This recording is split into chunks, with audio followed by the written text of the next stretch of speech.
Hello, I'm Jack Rickard, and this is EVTV. This is my compadre and consigliere, El Brainoto. Hey, good to be here. Where are we and when are we? Well, we're here in Cape Girardeau. It's a little cooler this afternoon than it has been. Fortunately. Yes, and it is Friday. And what's the date? July the 15th. July the 15th, yes. We missed Bastille Day yesterday. I didn't miss it. I was here yesterday. We forgot to celebrate like Frenchmen. Well, there you go. Party like Frenchmen. Storm the Bastille. That's right. What are we going to do for a show for these people today? I think we have a lot of interesting stuff to talk about. We've got some things for the Cobra. We've got, I think, our 1772 thing to talk about. We've got our the EVSE up here that we got. All kinds of fun stuff. We have just been having a ball this week. It's been amazing. What news have you come across? Well, let's see. Well, one thing, we always talk about cars and how many cars there are. You talk about cars, I talk about batteries. Okay. This weekend, this has really nothing to do with electric vehicles, but it won't matter what you're driving in LA because it's Carmageddon. They're closing I think 3 or 4 miles of the 405 freeway across the Sepulveda Pass. And it is going to wreak havoc in L.A. Carmageddon in L.A. Closing the 405. How can you have an L.A. without the 405? You almost can't. And the Sepulveda Pass is where it's always bad. Between LAX and Sepulveda Pass is horrible. JetBlue is doing flights for $4 to circle over Carmageddon while it's going on. They're sold out completely. Just to circle and watch? Just to circle and watch. They're selling tickets to it. They're selling tickets to it. So it doesn't matter what you're driving this weekend. I'm sorry. Stay home. You're better off above it in an airplane watching the gore. Watching Carmageddon, exactly. Carmageddon. I love it. Let's see. What else do we got? What else has happened this week? It's just been an action-packed week, for us, when we can talk about the show and things like that. I guess they're getting closer to making the noises official now for electric vehicles. They're deciding different noises at different speeds, all kinds of stuff. But the NHTSA is on the prowl now. So you're going to have thank God you're converting your own electric vehicle, so you won't have to do any of this crap. Yeah, that's another reason to convert your own. I would urge you to ignore the crap out of all this. This is the inmates taking over the asylum. This is. It come up in Congress. It's passed by both houses. Very popular bill. Yeah, now they're looking at how to implement. I asked them, what was the body count? They're like, what?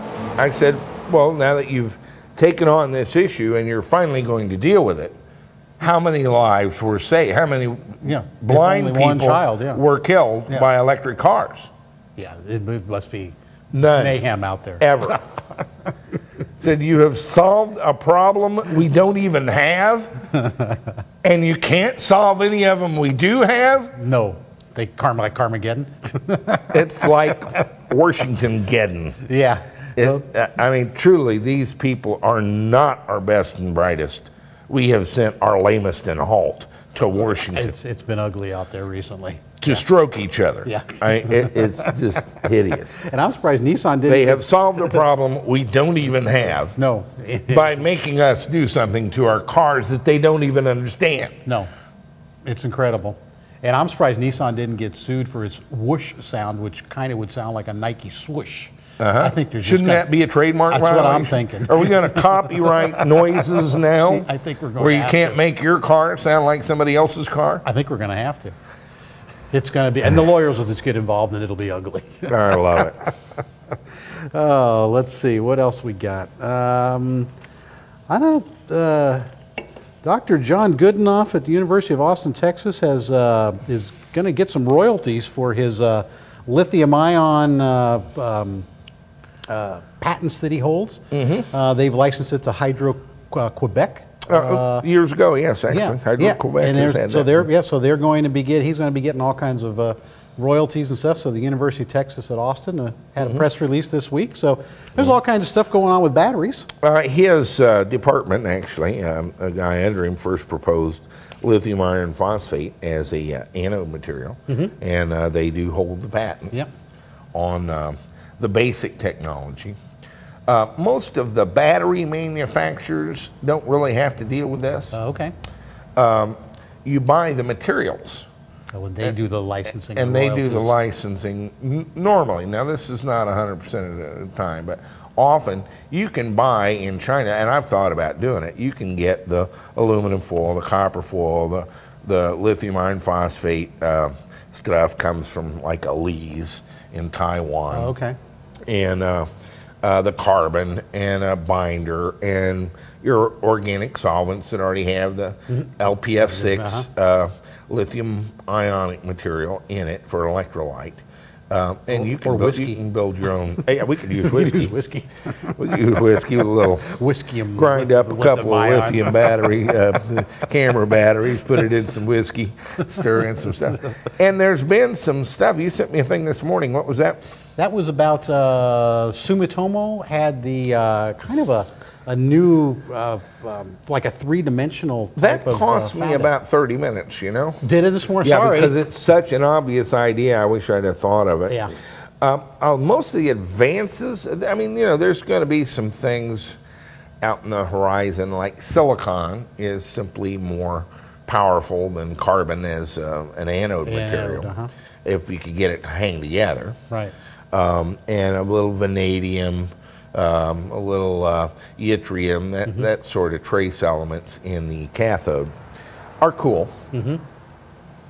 But a lot of it's really going to have to do with 3D nanostructures. Yeah. And what Sumitomo has devised is a really neat thing. I think we're going to try to do this in here just to see it. But take some plastic foam, or styrofoam for that matter. Yeah, it looked like they... And put it in a plating bath. You know, I'm going to take a piece of copper and face it with the foam and put a piece of copper over here and try to plate that copper with this copper. Of course, it's going to have to go through it, yeah. the foam and should build up a structure of plating material. 3D structure, yeah. A 3D structure based on the foam. Right. And filling the pores in it. And then we'll take some acetone or gasoline or something and wash the styrofoam out. Yeah, yeah. And we're left with basically a 3D structure on a very small scale. At the same time, a company called Wuhe is in China is setting up a factory. They're going to make a 3D structure out of carbon and lithium iron phosphate. Lithium iron phosphate is actually not very conductive. Okay. It supports the lithium ion exchange, but it's kind of hard to get through. Yeah. So to make it more conductive, you normally mix in 5% carbon. Okay.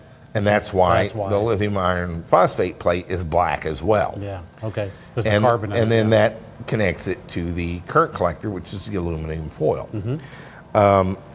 Wuhe is made up some porous carbon granules on a microscopic scale that then you mount the very small lithium iron phosphate nanopowders inside the carbon ball. Oh, okay, okay. And affix the ball to the thing. So these are different ways of making essentially three-dimensional structures to maximize surface area. Surface area, right, exactly. And that's what nanomaterials primarily are about. They have other uses, but that's the cool use. Yeah, exactly. And for so us. we can see much better batteries coming along the way. Interestingly, Eric Kriss, I guess he's on staff now. Oh, okay. I don't know what we pay this guy, but I love him. Nothing yet. His brother, Mark, caught up with Sinopoly Battery Company. They are displaying this week at the Intersolar exhibition at the Moscone Center. Oh, in San Francisco. Okay. Yeah, and Eric and I have been in correspondence with Ludmilla Ng over these 200 amp hour batteries that are the size of the Thunder Sky 160s or the Cal 180s. Yeah, we talked about those last week, yeah. They're in a black case. That's pretty cool. It's kind of sexy. Yeah, that black is, that would be great. And we've been trying to find out more about these. Well, Eric had his brother Mark go out to Moscone and interview Ludmilla. Oh, really? Let's take a look. All right. I think you're going to like this. Okay. Okay, so this is Mark Kriss. I'm here with Ludmila Eng, Ang. Yeah. of Hi, Sinopoli Eric. Motors, Sinopoli Battery, here at the Intersolar North American Conference. It's July 14th, and we're just beginning some questions. The first question that we have is, how do you plan to distribute the lithium iron phosphate batteries in the United States? Okay. The first is the way that we are practicing now is have the company they order from us directly if they want to, because they can get a better price instead of getting it from the distributor. But our future plan is in each state in the United States, so we will have the local or whatever the distributors there to carry our brands. So the customer in North America, they can easily access to our battery, and then that's another way to build our brand name in the US. Yeah. So will you be establishing a captive distributor like Winston Battery has done with Balcon? Winston is done. We are done with them because, as I explained to Eric by the email, I say because they violate the contract, so we filed a lawsuit against them. So we don't have any relationship. Are you going to send this to Mr. Winston or something? No. Okay. Yeah. No. I didn't. Let me rephrase the question, because what I meant was not were you working with Winston, but would your plan be similar in terms of distributors? Would you set up a distributor like they have done? We're not going to appoint official distributors in local in the United States, but when we have the local. The distributors, they already carry different brands of the batteries and carry our brands as well. So it's kind of the network. So wherever the customers go to the US, maybe California, New York, or Miami, so they can have the way to buy our batteries in local. So I think instead they can save time for the shipping if they need that immediately. Of course, the distributor will carry a little bit higher price because they have to make their profits. So that's the thing that we are doing. But in the future, we don't know if we're going to have set up our own office here or the sales office maybe in San Francisco. I don't know yet. So this is but that's the current strategy that we are planning to do. So do you have any distributors that have already been established, or this is a plan? The plan, yeah. We're trying to get some good local distributors to do this because we have to know their customer base and the ability that how much of quantity they can distribute for our brands, and it has to be carefully on selection. Yeah. So do you know when? Do you have an idea of when the distributors might be established? We're looking up now. We try looking. So like this is the first show. So we have some people approach us already. So we are trying. Already started, looking for those distributors. Yeah. Are you also considering wholesalers? We are not wholesalers. We are the manufacturer. Okay. So we have our own factories right now. The capacity of the production capacity is so much bigger, larger than, for instance, one. We have our own factory. We have our R&D center. We have 3 professors. The top professors in this industry, especially the battery. One of them is really good, specialized in the ingredients, the chemistry. Another one is for performance. So we have all those, strong background people and technology and money to support our development. And where are the 3 professors? The 3 professors will be working for us in Tianjin because our R&D center, the headquarters of our R&D center is in Tianjin, in China. Yeah, but Hong Kong's headquarters were in charge of everything. Yeah, and we will have another factory in mass production of our poly in August. That's what I plan. That's the second factory. The first factory in Jilin is already in mass production, so we carry except the 700 amp hour that it's in production right now. But the rest of them, we have stocks. And what % of current capacity is the current factory? The capacity for the Jilin is about 7,000 million AH per year right now. But with the Tianjin factory, it will be more than 1 billion. Yeah. And what percentage of capacity are you using now? Is it at full capacity or a small % of your current capacity? It's just small capacity right now because we expanding our factory in Jilin.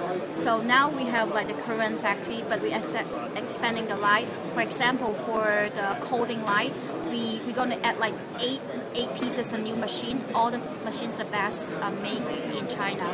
So those machines. Then that's why I'm telling you that the production capacity is that high. It's not because I'm telling you the figure. It's because we calculate that with the machines we have. Right. So if you got time, I said this to Eric before, saying come and see our factory. You know the plant we have, the huge land, huge production plant. So you know, and then what our growing plant is. So everything just you can see it. Not just I'm saying to you. No, of course. At some point, I'm sure we'd love to do that. Yes. Yeah. And is the factory currently at capacity in terms of how many are you selling or producing as much as the factory can produce, or is there room with the current factory to produce more? The room for the factory to produce more. So is it? Because now I think our engineer in the factory, they want to focus more on the quality, and it depends. It's more rather than the quantity. Right. So you do the good sales, good quality of the sales. Then, of course, when you have all those machines after install, then you definitely can reach to the capacity that we expected to do. You know, the production capacity. You know, that's the thing. Like quality is very important for our company. That's one of the major, goal we want to achieve. Yeah. Is the demand currently there to support a fully utilized factory? I mean, are there enough buyers? We have a lot of this. No, let me rephrase the question. Not a good question. If the factory were running at full capacity and you were producing as many as you possibly could, are there enough buyers to buy that supply? We have more than we expected to, or maybe we not just individual buyers. It's a lot of like manufacturers. Like for example, FAW is one of the famous car manufacturers in China, so they are our car clients. And also like you see those. This is the taxi project. We work with the National Grid. This is just a sample. 3,000 EV, like electric taxis, it's already running in the city in Hangzhou. Yeah, so we have more than we can do. Lots of orders. Yeah, and not just small orders. Yeah. Now, thank you so much for those answers. I still have many more questions. Yeah. On pricing. Okay. Do you plan to aggressively lower your prices in order to generate substantially higher volumes of sales? This one I can't tell because I'm not sure with this. I think I have to bring this question to my manager. Okay. I mean the general manager. So I have several questions about pricing. Maybe we come back to that. Yeah. With your manager. Yeah, pricing because we cannot control the raw material how it's gonna be. If the raw material pricing is lower, then of course we can do a lower price for that. That's very makes sense, right?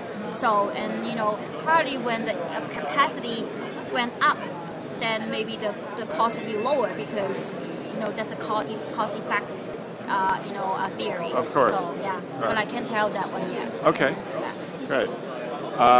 So then we have specific questions about particularly the 200 amp hour cell that is 71 millimeters wide. We're especially interested in that one. Sorry, hold on a second. And this is the one where the case is identical to the CALB 180 amp hour. Yeah. Let me get the. Okay. I already have the cell. So this is the dimension that we have here. The 71 millimeter. Oh, yes. Great. So here's the spec sheet on that. It's not produced. We're not going to plan. It's already have. We have. So this is available today. Yes. And we could place orders for this. Anytime. Great. Yeah. Okay, that's very helpful. And so, then, but not going to be like this, pattern. It's going to all going to be like this. Okay. It's going to be like straight because like so it's going to be. Yeah. This is let's see. With the camera, it's hard to tell how this is different. And this is like I'll this. say it's a smaller form factor. Yeah. So that's the current form factor. Yeah. This is just the beginning model, and then you see the cap. We see in the top, and this is in the bottom. So that's the current model. Yeah. This is the current model. I'm sorry. The smaller one is the current model. Yeah. Just bigger, like this size. Okay. And the bigger one is the new model. Is that correct? I got that wrong. The size is like this, but the pattern and the seal it's like this. Gotcha. Yeah, this is different pattern. This is not good pattern. This is good when you put the straps Okay, there. now I understand. Yeah. And the green one?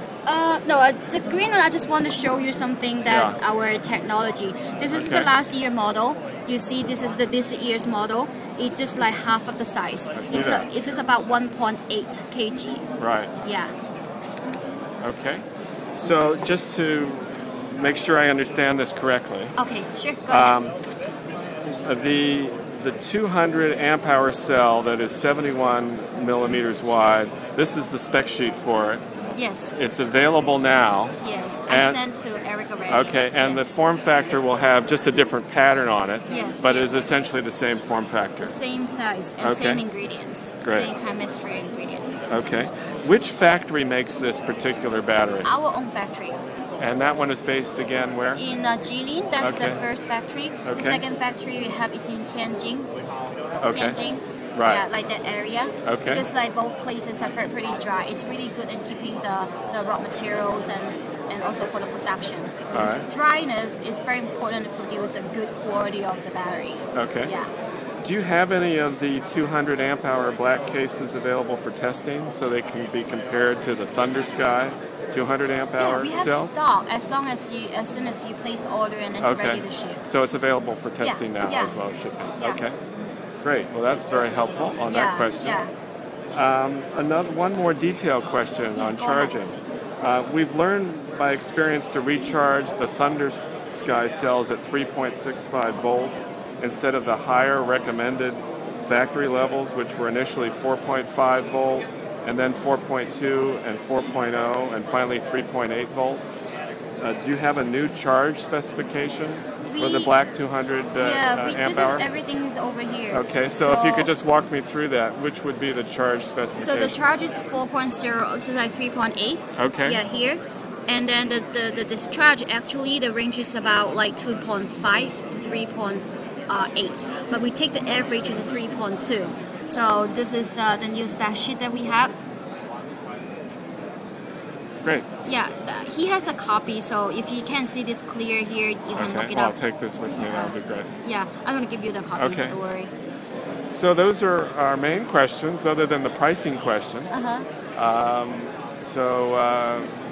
Should we turn to that now and perhaps bring in your manager? I can't answer it to you now. So should we talk to the manager? I will talk to my general manager about your question. Yeah, the pricing question. I can't answer it now because I don't know much detail about their plan for, for that. Well, let me give you more specifics on what we're looking for on pricing. So specifically, given the large capacity increases that you've announced, as have other competitors, in terms of the capacity of generating more product? Sorry. Okay, start over again. Okay. Given the large capacity increase that you've announced, that Sinopoly has announced, and you mean large capacity? In terms of factory production capability that you were describing, that you're going to be able to increase your production of batteries. Yes, for the total number of the batteries, also the capacity. Yes. Also the energy density increase in each Exactly. single cell. Yeah. Right. So we're talking about the energy density increase, the capacity increase. Yes. So given that, do you plan to aggressively lower prices? That's the broad question. And then the specific questions are, as we understand it, U.S. Landed prices are now about $1 to $1.05 per amp hour in small volumes for brands like Winston. That's been our experience. CALB, am I going too fast? Oh no, you're good. CALB is still trying to get $1.12 amp hour for smaller orders. And so our specific question is, do you anticipate any significant price reductions before 2012? Before 2012. Okay, I would. Because that's key to our planning, of course, and product development, is understanding where those prices might be. I think that the price that I remember the price I quoted to Eric, it's about $1 per AH. It's much lower than what you just said. Okay. So I think this will be the best price for now, but in the future, as said, I need to check with my manager. Okay. And also, it's not depends on them, it depends on your order quantity. Your order quantity will go up, then of course the price we offer to you will go lower. So do we have the volume breaks on that? Part you can do a chart. I think I sent it to him too. So if you're more than 10K, and then we consider to go, a little bit lower than $1. This is so let's restate that. So, okay. So how about this? Okay. $1. It's for this one. Equal. Okay, I'm going to capture your writing here now. Okay. That'll be easy. So if it's equal or less. Between, how about this? 1 pieces to 10K. Okay. It's this dollar. Okay. Right? 1 piece to 10K is $1.05. Can I give you the chart? Because that would be better. Give me the chart. I'm sure I get it to him before. I can't remember. It's $1.05, Okay. $1.03, $1.06. Yeah, I That give would you be the chart. great. I did send it to him before. Okay. Yeah. All right. You should have the chart, and then when we talk, and then it will be better than I just. Of course. I can't remember exactly. Yeah. So the pricing, I honestly and straightforward, and then it's just like the best price. I did give it to him. Yeah. I'm sure this is the best price that I can offer, and better than, I don't know how much you get it from Winston, but this is the best price. For your question, I want to go back to a little bit pricing. Okay. You said that the pricing will go down because you said this is the 60 for the capacity 60 ampere, and this one is already to 66. If you get the cell is $1 per AH, and you get the same cell is $1 per AH, then actually the price for you is lower, right? Because you Okay. get more density. Right. Yeah. Okay. Then our goal is to achieve increase the energy density is 10% each year. The That goal means is to increase the energy intensity at 10% about each year? 10% each year. Okay. That means the customer, they benefit from this because they got the same cell, in the same size or maybe smaller, then they get the same price, but with the higher energy density inside of it. So basically, come back to your pricing question, it's much lower than compared to this year, right? Yes. Yeah. Okay. I think this is Okay, that's very helpful, and then Yeah. I'm sure there'll be some Yeah. getting the chart again. Maybe Eric has it already. Yeah, he was here's the looking. chart. I give the chart like how many pieces for how much dollar, and then Okay. also I calculate in kilowatt per kilowatt. Yeah. In the pricing. And then I think just the broader question is, as this scales up, and how do you see pricing moving, say, a year or 2 years out, if this is current pricing? Because we're planning our cycles, of course, and what will be happening in year 2012, 2013. And I know you probably can't publish those yet, but it'd be helpful to get a sense of how significantly that's going to change. We are a public listed company, something that I need to go through to my manager, the general manager, and also the legal department if I can publish this one. But I'm sure I will check and come back to you for this one. That is excellent. Yeah, 2012, 2013. Pricing structure. Yeah, we're trying to understand the price performance curve and the learning curve on that, so we can make our plans. Yeah. So is there anything you'd like to say in summary about working with smaller manufacturers like us, and we're building prototypes, electric cars on a hobbyist market? We see every customer, we value each customer, whether you're an individual or a company, because our goal is to offer the best service and the best quality of sales to each single customer. We don't count the order. You place big order or small order. We see the same. Yeah, that's what we're trying to achieve and trying to accomplish. And how would you summarize your advantage relative to your closest competitors? Why the financial background, because we are the public listed company in Hong Kong. We have a lot of those, we have the capacity to produce. We have the, how about financial background, it's huge. It's a lot of support. And also the production plant we have is huge land, and a lot of those advanced equipment automatively to operate it and everything. And also new management in the company, and also the quality of the sales and the pricing. The pricing for example, we spend $10,000 to buy 1 ton of the raw material. Others, I don't mention the name, they probably spend 5K to buy the raw materials. That it's, you know, you got a better raw material, quality raw material, you produce a better cell with the good machine, and you know we require for the standard, you know, like quality control is at least 97% in our factory. Yeah, so that's why I said all of this, but I would like you to see and come to our factory and see how that goes, and what I'm saying is right, you know. Yeah, I want you to prove on yourself. Thank you very much. We'd love to do that, I'm sure, at some time in the future. Yes. Yes. And would it be okay with you and if we use this video for EVTV, the Electric Vehicle Television Association? No, I'm not, but... I can't answer you now. I need to check with the company. Okay. Yeah. EVTV. Well, we would certainly not do that without your permission. Yeah. I'm contacting with EVTV. You're what? Contacting with that guy. Yeah, and you are? Patrick. Nice Patrick, I'm Mark Kriss with Kriss Motors. Very nice to meet What's you. your relationship with EVTV? What's that? My relationship? What's your relationship? We're friendly with them. There's no business relationship. I keep discussing with him in the email. Oh, I see. Yeah.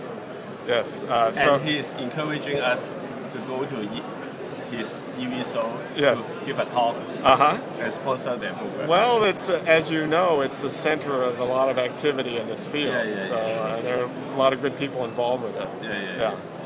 So, very interesting. And the guy at the end is Patrick Wong. That's who I've been corresponding with. We have a very good shot at him coming to speak at the EV I read convention. That correspondence. Yeah, that'd be amazing. And they're very interested in getting their identity out there and selling batteries. And he is not above, as you can see, he was at the Intersolar exhibition. And in fact, he's talking about coming to see us before the convention. But I'm hopeful to get him to actually come address our attendees about the Chinese battery industry and how to get batteries and what to look for and what's going on. What's going on at the Electric Vehicle Conversion Convention, September 21st to the 25th here in Cape Girardeau. Right here in beautiful Cape Girardeau. And he's so far made very positive noises, and we'd love to get him in to do that. Now, I have invited Winston Chung as well, but I haven't heard. We don't know, whether he's going to come or not, and I suspect not. He's pretty busy these days. He's a lot going on. A lot going on. Meanwhile, Eric and Green Envy and Carbon Footprint. That's what I was going to ask about, too. I was thinking about that last night. What's up with that? Well, what's up with that? They have taken us to a auto museum to see a 1908 electric car, and along the way we get to see Eric's Speedster build, which now that he's balanced the clutch and the pressure plate. Oh, we talked about that, Primo, he's driving. It's working good. Let's take a look at Eric, Kriss, and Green Envy and Carbon, the very vivacious Carbon Footprint.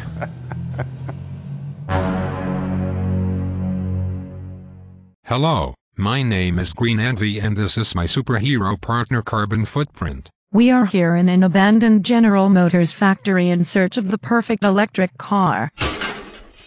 What was that sound? I think that was the sound of the federal bailout. Or perhaps it was the sound of falling Volt sales. But we are not going to stay in this depressing closed factory. No, I should say not. I know we will be at the EVCCON meeting in Missouri this September. But what is the next stop in our exciting quest? We will visit Eric Kriss at Kriss Motors, who will tell us about his electric Speedster. Great. I love speed. Which way out of this internal combustion factory?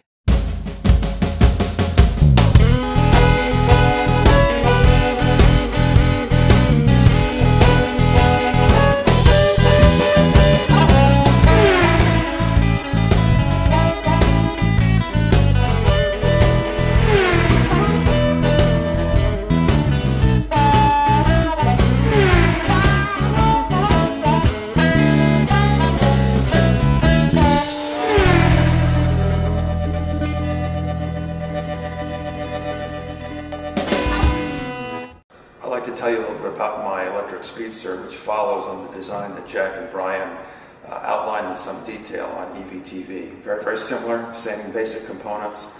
I do have 200 amp hour Thunder Sky batteries in the 71 millimeter width. Those are relatively rare.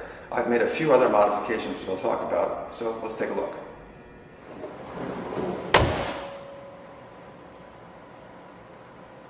So let's take a drive. I'm going to go over to the Lars Anderson Auto Museum and talk to the director over there because he's going to show me a 1908 Bailey Electric, the grandfather of this car. So here we are at the historic Lars Anderson Auto Museum, driving along. I don't recommend doing this. I'm actually driving and holding the camera at the same time, so probably not the best thing to do. But there's the Lars Anderson Museum. It's a very famous auto museum, and we're going to check out the great-grandfather of this electric Porsche to see what we've got. This is the outside of the Lars Anderson Automotive Museum. It was started by the Anderson family that had a very large private collection, including that 1908 Bailey Electric, a wonderful car. So they were early adopters, and when the family eventually had to dispose of the property, it was taken over as a private museum on some lovely grounds. And you can see the Speedster parked in front, and we're going to look inside and take a look at the Bailey Electric. But it's great to visit your great-great-grandfather car and think about the heritage and what's going to happen in the future. Wow, nice looking car. And how well did this thing do? Did they make a lot of them? They did make a lot of them, as we were discussing earlier. The numbers of electric cars were quite surprising.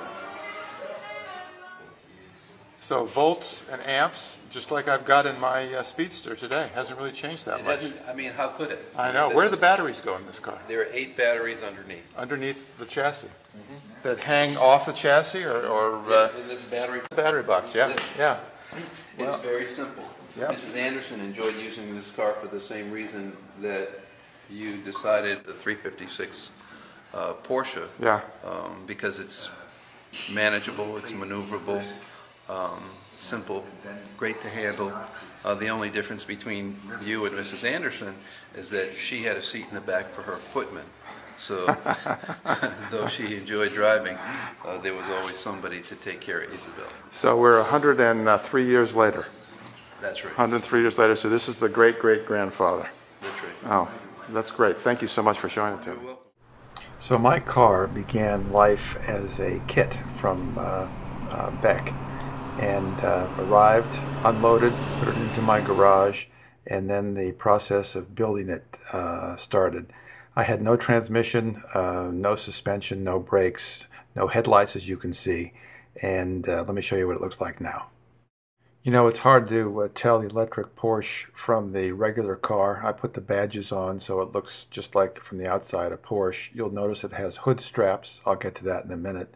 I was also able to register it in Florida as an antique, which is something that Florida allows you to do. So let's take a look inside. There's not much to distinguish the electric Porsche except for this high voltage badge that I put where the VIN plate usually goes, except for, of course, the lack of exhaust pipes and the plug on the side of the car. I decided to mount the cutoff switch in the back behind the seats instead of on the driver's side. And I also put in a fire extinguisher for some extra safety features. The cockpit has a special instrument panel on the lower left on the driver's side. That's very easy to see. It's not obscured by the sun, and it's an easy way for me to look at the Xantrax and also the Curtis information. Makes it readily available. The pedal system is very much like Jack and Brian have discussed, mounted in the same way. I put the plug where the torsion bar hole was in the car. It's pretty easy to mount it up there. It's charging right now, and I should tell you that this gets pretty warm to the touch, even at 15 amps. This is a 15 amp cord. Make sure you use a 15 amp cord and not a 13 or 12 amp cord or something like that. Here's a view of the charger mount. It's mounted below the top decking so you can actually hide the charger. There's a particle board that goes over that, and I'll show you that in a moment. But you can see right now it's charging, and there's a little LED display which gets hidden because it's underneath, but it's flashing red now, indicating that it still has some charge to go. Here's a close-up of the flashing LED light on the charger. The back of the front compartment has a wiring terminal for the fuel gauge and also for the TAC display of amps. This is for the Ziva. And here's a close-up of the Ziva. It mounts coming into the most negative terminal. That's battery 1 there, you see labeled. And the Ziva device is Hall effect and has a cable that passes through it. You'll also see, I'm going to try to get in here so you can see it a little bit better. You'll see 3 tiny little pots that need to be turned to properly calibrate it. And I must say that it's been exasperating and difficult to do that. Fortunately, this is easy to reach in the overall front hood compartment.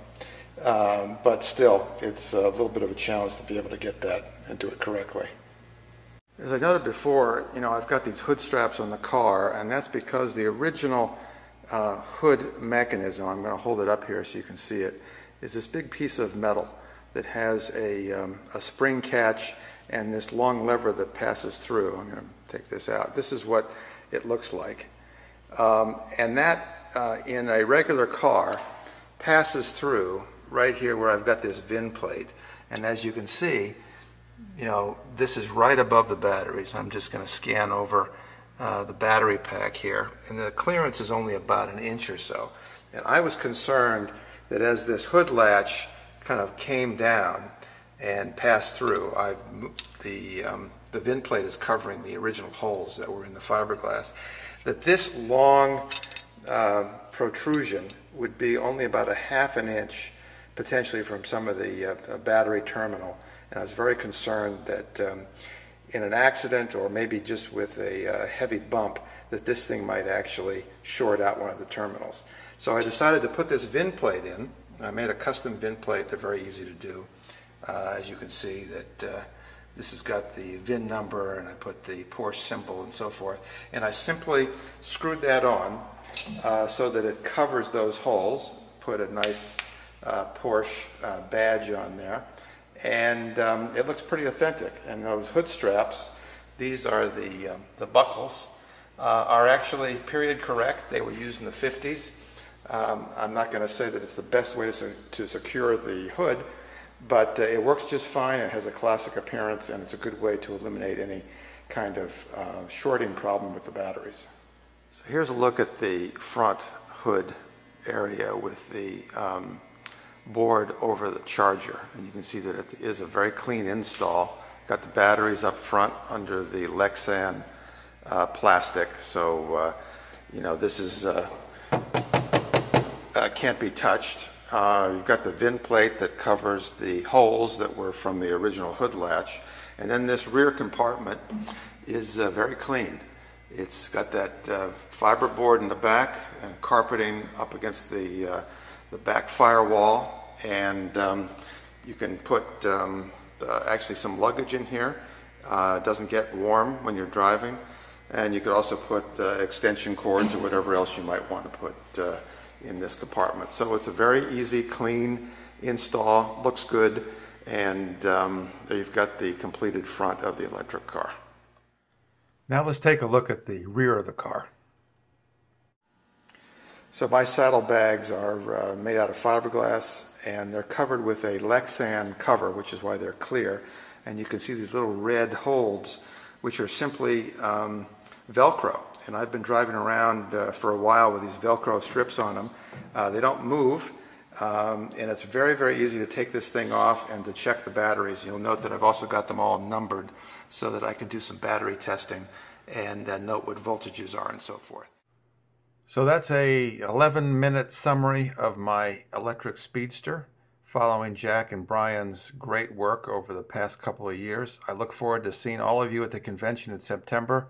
Take care. Thanks a lot. Hello. Green Envy here. And welcome back. My partner Carbon Footprint needs no introduction. The visit with Eric Kriss of Kriss Motors was most enlightening. Now let me get this straight. America had electric cars over 100 years ago. That is correct. We just saw the 1908 Bailey Electric.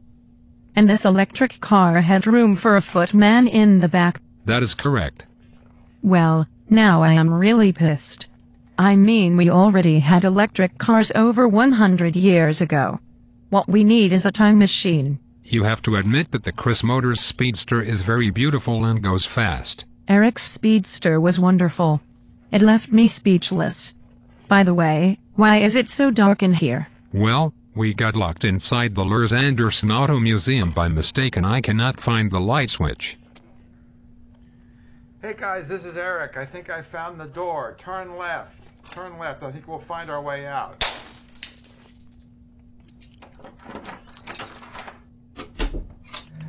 That's pretty good. It's a great build. You gotta love that. It's a great build. I love the guy, and I mean, we're getting to where we have like correspondence. Yeah, he's out there. He sent us an intern to help with the show. Eric, thank you. Yeah, we're getting people sending us trips get. to the museum and showing us old cars and stuff. That's cool. cool. Putting the show. That's going to make us that's really cool. better all the way around. So great build.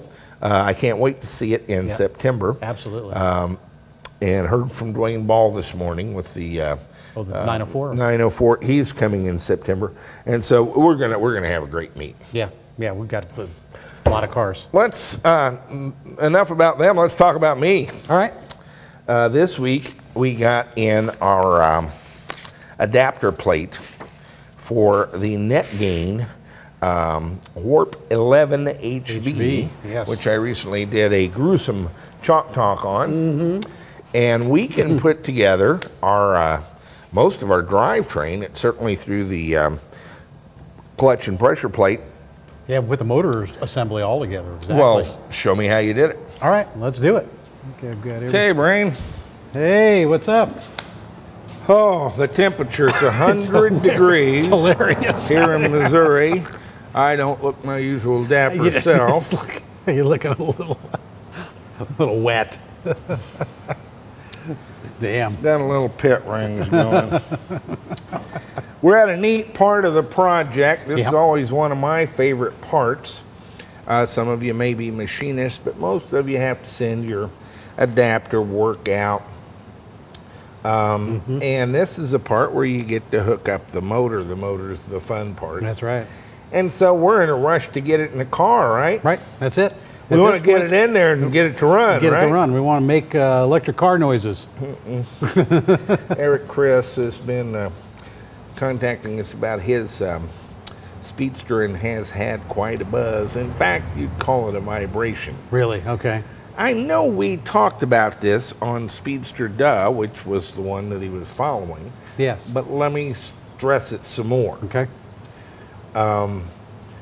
Whatever we do here is going to wind up in the middle of the car, and it's quite a bit of work to take it back out and redo it. Yeah, you take everything off. And one of the things you have to do is a little bit of work with your clutch and flywheel. And we have a brand new clutch and flywheel. Yes.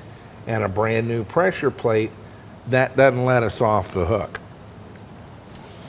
Here's our clutch. Our flywheel.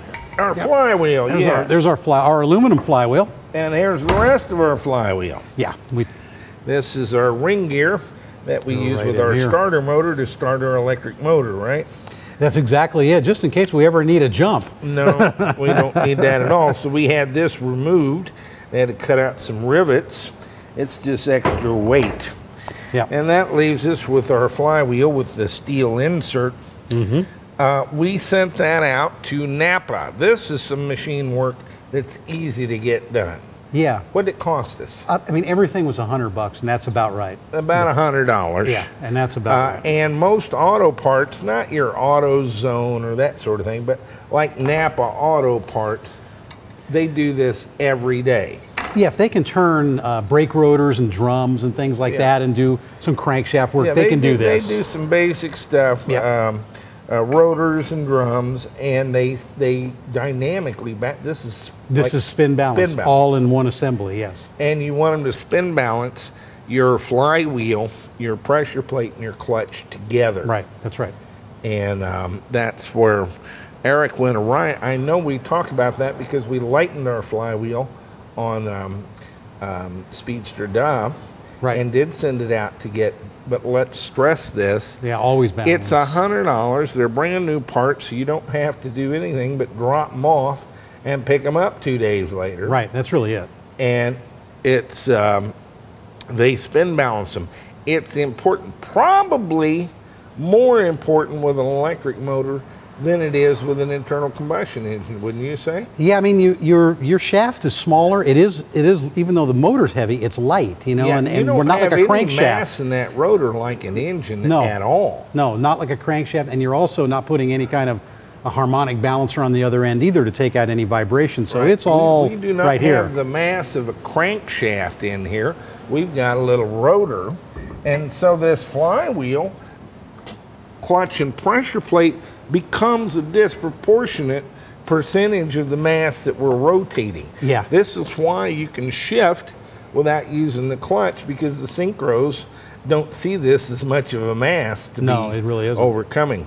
When they balance it, they actually drill out little pieces of material, and I don't know how they decide where to do that, but they can get that thing spun up, and somehow you know, I guess it's got a mark on it or something, and they can tell where to take it out. I've always wondered about that. Of course, I wonder about that when There's also when they do tires. The helicopter. Yeah, helicopter, they do wheels and tires, I guess. So they actually remove material, usually from the back side of the flywheel. And, you know, if you can lighten it a little bit, that's good. It doesn't make that much difference, so we don't spend a whole lot with that. But we do pull the ring off of it. Yeah, we did that. We didn't need it all. And do they do anything to the pressure plate and the clutch, or just take the weight out on the flywheel side? You know, we can take a look at the pressure plate. They may have taken a couple out of there, but usually when it's in one unit, they take it all out of the flywheel. They take it all out of the flywheel normally. Yeah, that would make sense. Yeah, they're going to take it normally all out of the flywheel. So we're going to put this clutch, pressure plate, and flywheel on this motor along with a mount that matches our bell housing, and the result is going to be the flywheel at exactly the same position it would be in the transmission if it was on an internal combustion engine. Right, exactly. Now when you have this made, it's really pretty simple. You need something to match the holes on the transmission and the holes on the motor. And that's one issue that you kind of have to get laid out. The other is what we call the magic number. And that is our coupler that the flywheel is going to mount to. Does that go this way? This is the flywheel surface here. Is going to wind up on our motor, and the distance from the surface of this coupler to the mating surface where it meets the transmission. Yeah. That longitudinal distance is called the magic number. In this case, we have a forward bell housing, and we made a couple calls, and it appears we don't have a Ford engine. When you pull the engine, you can take a set of calipers and measure this, the distance from the mating surfaces on the engine that mate with the transmission right around the end of the block to the face of the coupler. We did not have an engine. We called a couple places, and our magic number was 0.250. 0.250, be a quarter of an inch. Exactly. And so our coupler face, not the flywheel, but the coupler face is 0.250 inches inboard toward the transmission. Right, it extends into the transmission. The mating surface on the transmission. Yes. What's our first piece here then, Brain? We're going to attach the basically we call this the barrel, and this is this particular thickness as well for a reason, because that's going to give us the right amount of distance when we put it with this transmission adapter to get this surface in the same place. Am I even close? Is this go on the motor? No, you had it the right way. Did I? Yeah, and it will locate around this thing just slightly.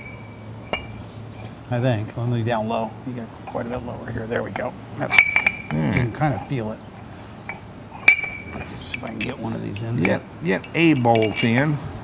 So a lot of the distance initially is, take a look at this. We have a certain shaft length on the motor here, and we're not going to cut that off. And so we adjust this barrel. Oh, you must have the longer bolts. There we go. Okay, that's it. I've got the barrel bolts over here. You've got the adapter plate bolt. There we go. That's what was getting me. I've got a little mark here, so I know about where it goes. If you can get it in a hole. There we go. We got one started. Okay. Get another one down here.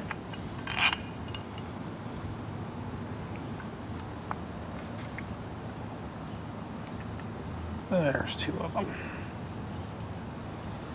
Okay, so we're going to take those on kind of the same way we do everything else. Kind of put them on there easy and draw we just up. Barely put them in, and then we go around on alternate sides. After we get them threading a little bit, we go on alternate sides and do, about a quarter of a turn or something. Yeah, there's a little boss here that we're going to draw this up on, so we want to be careful. Yeah. Some of them don't have that, but this one does, and that's actually a good feature to have that boss. Yeah, we had some machining done, and boy, did they do some. And we got a big bill. Most of these adapters run $900 to $1,200. We forgot to get a quote on this, and the machinist came back wanting $4,800 for this. Now, he'd written a number on a piece of paper. It didn't really mean much. He didn't have any labor. He didn't have any materials cost. Big fight later, we paid him $1,500 for it, which I think is a bit of a premium. You should be able to get an adapter and a coupler like this for anywhere from, I've seen them as low as $750, typically cast pieces. Right, the cast ones, yeah. But machine pieces are typically $900 to $1,200, $1,300. It varies a little bit depending on your transmission. Almost all of them, it's almost a standard now, the NetGain Wart 9 interface. Of course, this is our 11 HP motor, yeah. But it's really not much different. It's a little bigger shaft is what's happened. And so we go around, tighten those down.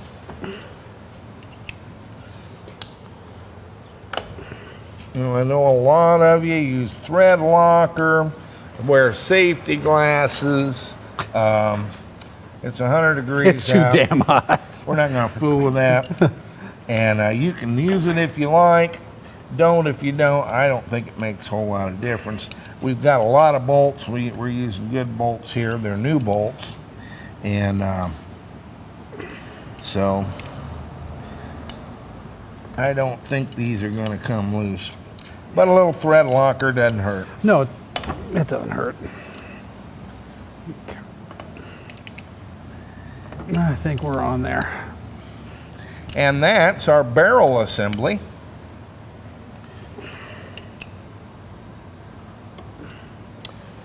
Only good. Well, we're going to end up putting on the transmission adapter, so the barrel's on. Okay. And now we'll put the so transmission this gives us adapter our distance, and this, and we're locked onto the motor. And now, if we mount this to here, right. We've done the bolt translation, and this has the position for the bolt holes that go in the transmission. Okay. And this will go about like this.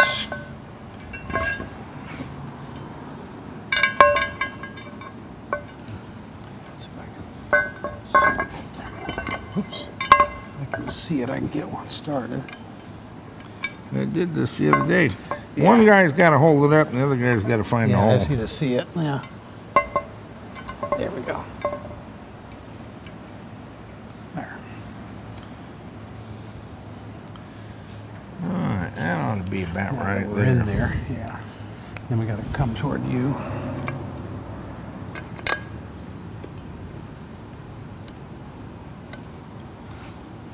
There we go. With two of them, we're in good shape. Once we got two, we're located. The top of our transmissions here, we've kind of got it where it's lined up with our eye bolt, and that's because this is kind of a heavy mother, and we're going to have a little cherry picker assistance. I don't think Brian can hold this one on his shoulder while I tighten the bolts. Not for too long. While I cross thread the bolts. And so we're going to have to kind of hang this in there by this eye bolt. You got one hole here. Now there's some other holes in the motor. There's some on the sides you can use for mounts. We're going to use an end mount for the motor and the transmission, and the motor will be mated here. And then we'll have a mount on the other end. On the other end, to the frame, rather than in the middle, I believe. There's also some other little nuts here with little hex heads. Don't remove one of those and use those. Don't use the mounting Those bolts. hold the field shoes or the field irons in place in the motor, and they're not really. You can access them from the outside, but please do not. Don't. What a mess that would make, huh? It would.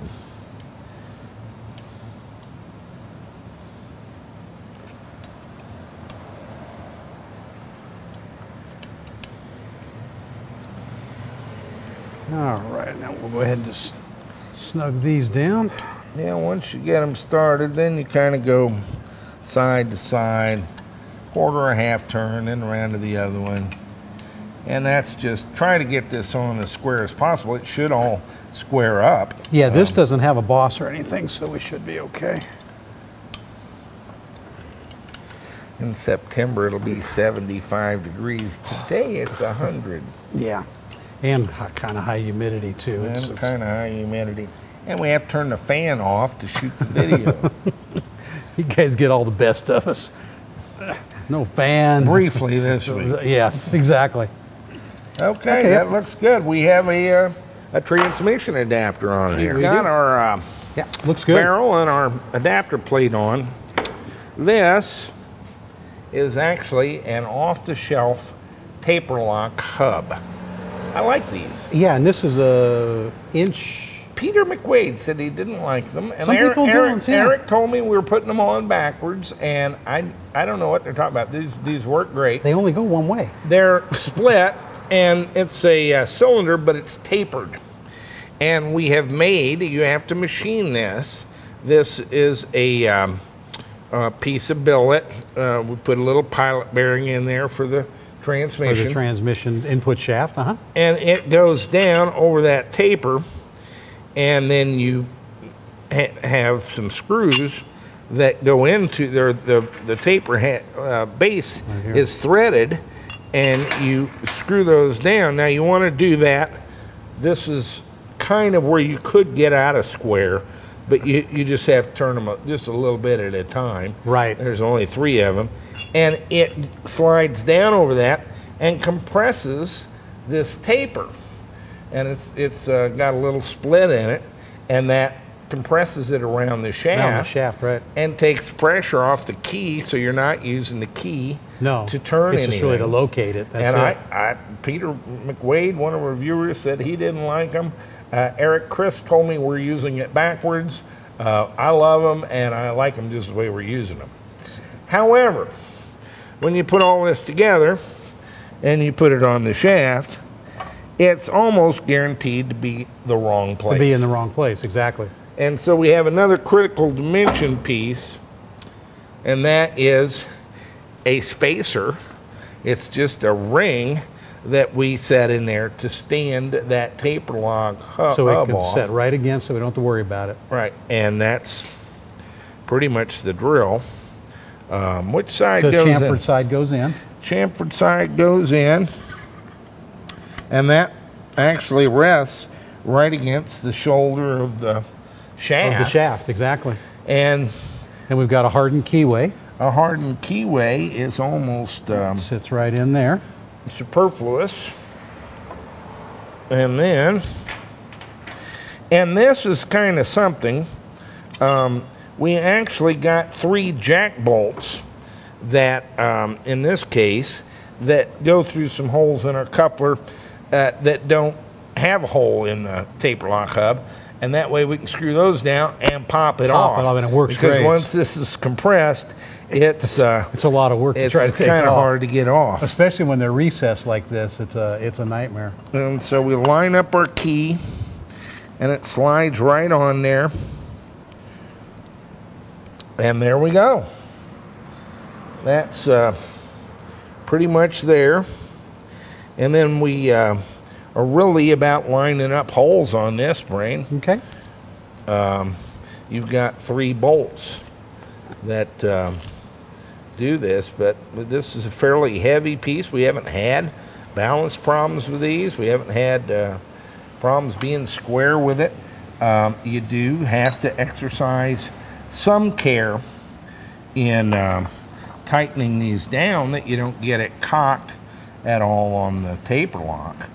But it's just turn them down until they just grab, and then just make very small turns on the thing. I like to shake it a little bit at that point, and it's already, I mean, it doesn't take much, just a few thousandths to clamp it onto that.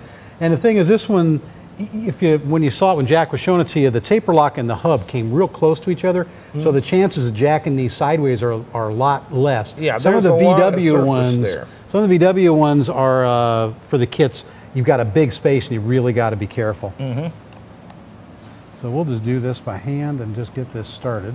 And every time you do a turn, you'll just kind of feel it. It'll get loose again. You know, they're tight. And you go back around, they get loose, and you'll know when you get there because you won't be able to tighten it anymore.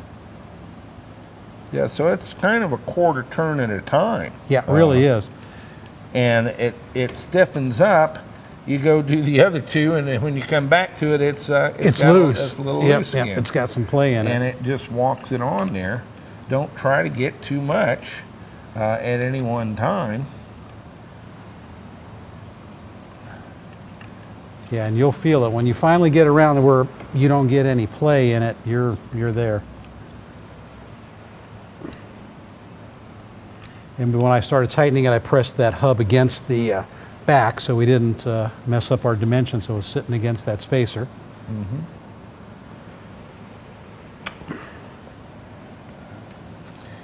And it looks like it's sticking out about 1/4 of an inch. Yeah, and to the transmission, it won't care if it's an electric motor with a clutch assembly on it. If it's a gas engine, it doesn't care. It's just all it needs is to have this flange surface in the proper place where it was with the gas motor. On the Mini Cooper, we had to put in the thrust bearing and in our adapter plate. This was a special case where we had a inverted spline metric in the motor. Yeah, DIN spline. Yeah, DIN spline that was inverted, so we had to make a spline shaft that sat down in the motor. There was nothing holding that in the motor. No, it could just move around freely. It could come in and out, and so the thrust bearing was to keep it there. Now I'm seeing adapter plates with thrust bearings here all over the place. Yeah, they're after that, completely unnecessary. They do not add anything but friction. Now I wouldn't take it so far as to, as Andrew McClary has a drive shaft from the motor to the transmission about this long. the couple of couplers on it. I would be a little uneasy over that, although he doesn't seem to have any trouble with it. But this shorter piece here needs no support, axially or radially. It's fine. The transmission will shaft will sit in this. Now we have a little bearing in here just to spin from the end of the transmission shaft. But that's about it. You do not need a bearing in your adapter to support that shaft, certainly with this massive coupler on it. And this is probably a little bigger coupler than you'd normally see, not much really. The taper lock hubs are an off-the-shelf device. Yeah, this was, I think, an 1 1/8" shaft, and I think this is a 3 7/8" because we had to clear the bolts, so we had to be a certain size so we could bolt it in. But other than that, that was it. They're what, 45, 50 bucks for one of those? Yeah, or less, 10. I mean, 15, 20. Just depends where you get them. Yeah. The taper lock hub. Now this coupler on top of it had to be machined, and it's a pretty nice piece. I wouldn't say it's $4,800 worth, but no, they did a nice job. Yeah, they did a nice job.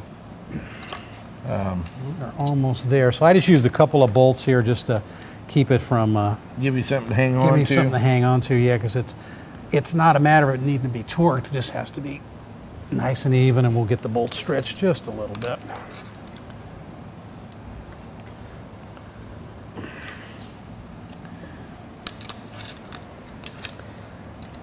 Now, how are we gonna find these standoff bolts if we ever need them? The standoff bolts, I know. Yeah. Do we have some bolts, jack bolts, to jack this back off?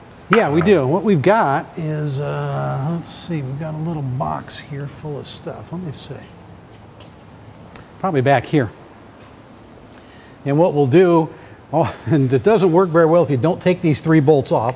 They don't have to come off in any particular order once it's on, but if you take these 3 bolts out, those are your bolts holding it, then we've got this right here that's threaded on the other side of our coupler, and it is going to push through, and we just tighten these up. We have these threaded in the coupler. It's not threaded into the lock, into the taper lock itself. Into the taper lock. It's just pushing against it. And so as you tighten these down, you're pulling this coupler off of it and decompressing the taper lock at the same time. It's really cool. Just don't forget to take these bolts off first. You'll be fighting with it. But have them put you in a threaded, 3 thing to do that. Otherwise, they're difficult to pull.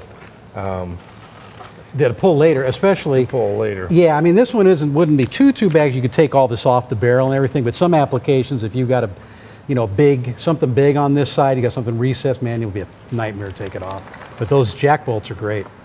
And there's our coupler. I'm looking at this brain. If that's not .250, I don't know what is. I don't know what is. I'm all calibrated. Yep, that's it. And that turns pretty freely. Alrighty, let's move on to our flywheel. All right. Let's talk about our flywheel. All right. I like this flywheel. Actually, it's a little complicated, but it's aluminum. I like aluminum. Yep. That's lighter, and we got this steel insert. 6 holes. What are we going to put in them? Well, we've got some Allen head bolts, which are always nice. I like those. Now, I just gave a lecture about not needing thread locker, but on a flywheel, what do you think? I think probably on the flywheel and on the clutch pressure plate bolts. Just regular blue thread locker, green, I don't know. I think they're all pretty good. These adapter bolts aren't going to back out, but this is going to get a lot of vibration. And all you need to do is just put a couple of drops of this on there. Put it at the very end of the threads, and it'll work its way up when you tighten it. But we're ready to put her on there, huh? Drop one on there. Just it'll kind of locate on that boss. It's kind of located, but we need to line up with a hole, don't we? Yeah, we need to. Oops. One shot. I guess we got to line it up before we. There we go, like that. Yeah. Let's get a a couple bolts in there, and then worry about the boss.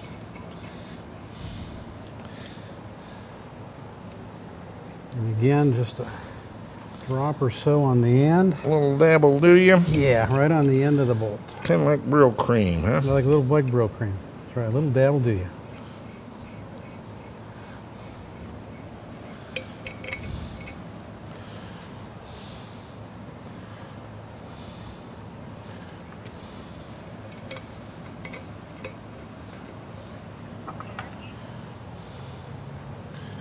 And you're going to torque those to precisely what value? You know, bolts like this, let me think, 45 pounds or so, probably even less. A 5/16 bolt, you're going to want to do 25 to 30 pounds. This is a next size up. So what are we looking at with this? Those are M10s? Yeah, so you're gonna need, you know, about 40 pounds. Nothing that we can't do, that we can't feel. I think we're probably pretty good, especially with the thread locker. Just stretch these bad boys a little bit, and we'll be good. You got a big screwdriver over there? Yeah, we got one right here. I've kind of got a slot here. Okay. And I can hang on to this. Yeah, I can kind of brace it a little bit. And I'm going to do the same thing with this. Just use that same star pattern we've been using all afternoon, just to get this, because there is a little boss here that this locates on, and we just want to make sure it's going on straight.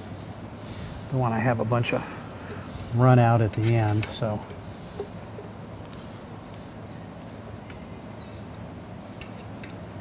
There's a loose one. Let's put one more right here. Tighten that one down. Pretty good. Okay, we'll go across from it.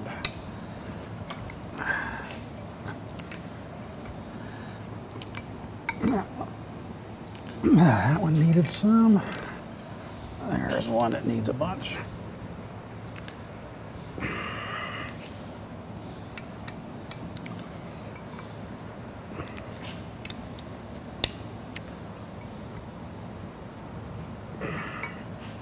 I guess when we're pulling a 200-pound motor, I guess we must be torqued pretty good. Go around, make sure we got them all. That one I didn't.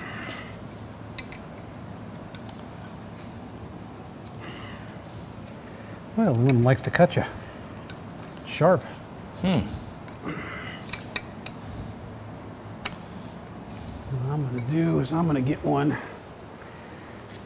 in here too. We'll tack it from both sides. I think we're getting pretty good though. Yeah, I've got a lot of leverage out here, and I haven't dealt with this big a flywheel before. This is what, 11 inches? Yeah, this is the 11-inch flywheel. Clutch. Yeah, 11-inch clutch. The flywheel's even a little bigger than 11.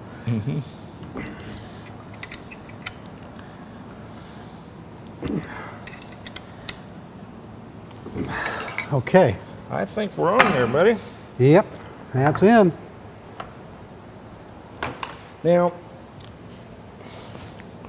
it is important to kind of bolt those down, but you can save yourself a lot of trouble with a run-out gauge, but you can really, at this point, spin this, close one eye. Yeah, that's it. It's just kind of. And there shouldn't be any of this moving back and forth from the side.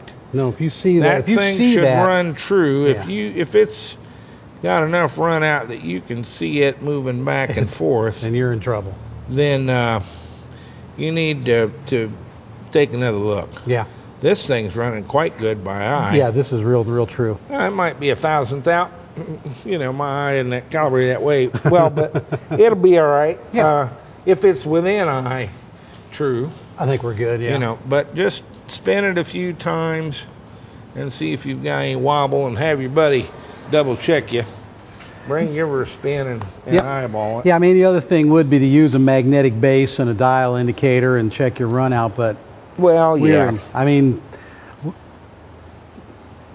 we also did that at the shop, so but we got it. Yeah, we're nailed. It looks pretty good. It looks good. Brain, we're down to the clutch and the pressure plate. A lot of guys don't like to use a clutch. They don't. They're on me constantly about the transmission. Yeah, I know. And I've got one guy. He's never been in an electric car, never built an electric car, but every video I get 10 messages from him explaining how we ought to do it and why I'm all messed up. A clutch is a mechanical fuse for our purposes, guys. This is something we can blow and we can change. In this case, we've got a ceramic on both faces. You'll see nice that disc, one side kind of sticks out with some springs and torsion springs and so forth. We're going to face that toward the transmission. And I've got, we never could find one for the Mini Cooper. Yeah, never could for the Mini Cooper. But Fords and GMs are pretty easy. They're a little this easier. is simply a piece of plastic. It's a clutch alignment tool, and it fits in the splines in there. We've got a little pilot hole, and it lets me put the clutch right in the center and keep it there. Yep, it'll make life a lot easier when we go to lock this thing on. Now the pressure plate will go right over that, and I kind of hold that clutch in position while Brian tries to line up a pressure plate. And I put some Loctite on this already, on these bolts, just because I knew that that was the last thing I wanted to do, was be dealing with Loctite. Mm-hmm. Now this can be a little tricky getting them started. Just there's a lot of weight and so forth. I guess everything's moving, everything's rolling around. Mm-hmm. If you can get a couple of bolts started, then you can wiggle things around a little. Here's another one already pre-Loctited. That's gonna go right there. Right. If we go to the top, I can balance it a little better. All right. I think.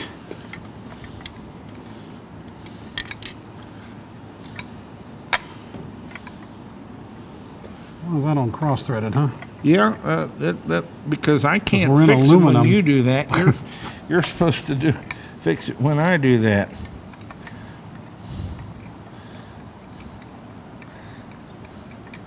Are you in a hole there somewhere? Yeah, I got it.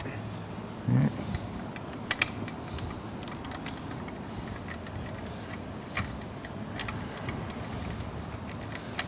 Yeah, I won't tighten this pressure plate down at all, and then we'll get that realigned when I get all the bolts in. Just going to be enough to just to hang on to it. Yeah. Okay, now we put some Loctite on the rest of them. Hey, we're hearing thunder. Oh, the sound of thunder. Could we use a thunder shower right now? That would be très good.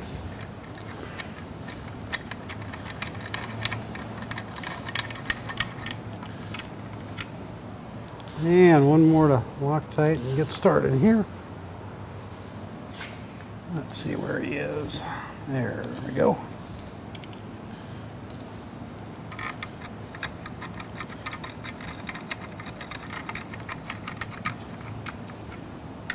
How are we doing on that alignment? You got it feel pretty good? Yeah, it feels pretty good. Okay. I can kind of jiggle this around. Of course, I got the end of it in that bearing. And if I just kind of move it in a circle, that'll kind of center that clutch. And Brian can put a little tension on it. Here, we're just doing that same star pattern, just pulling this thing down a little bit. My clutch feels okay. Looks good.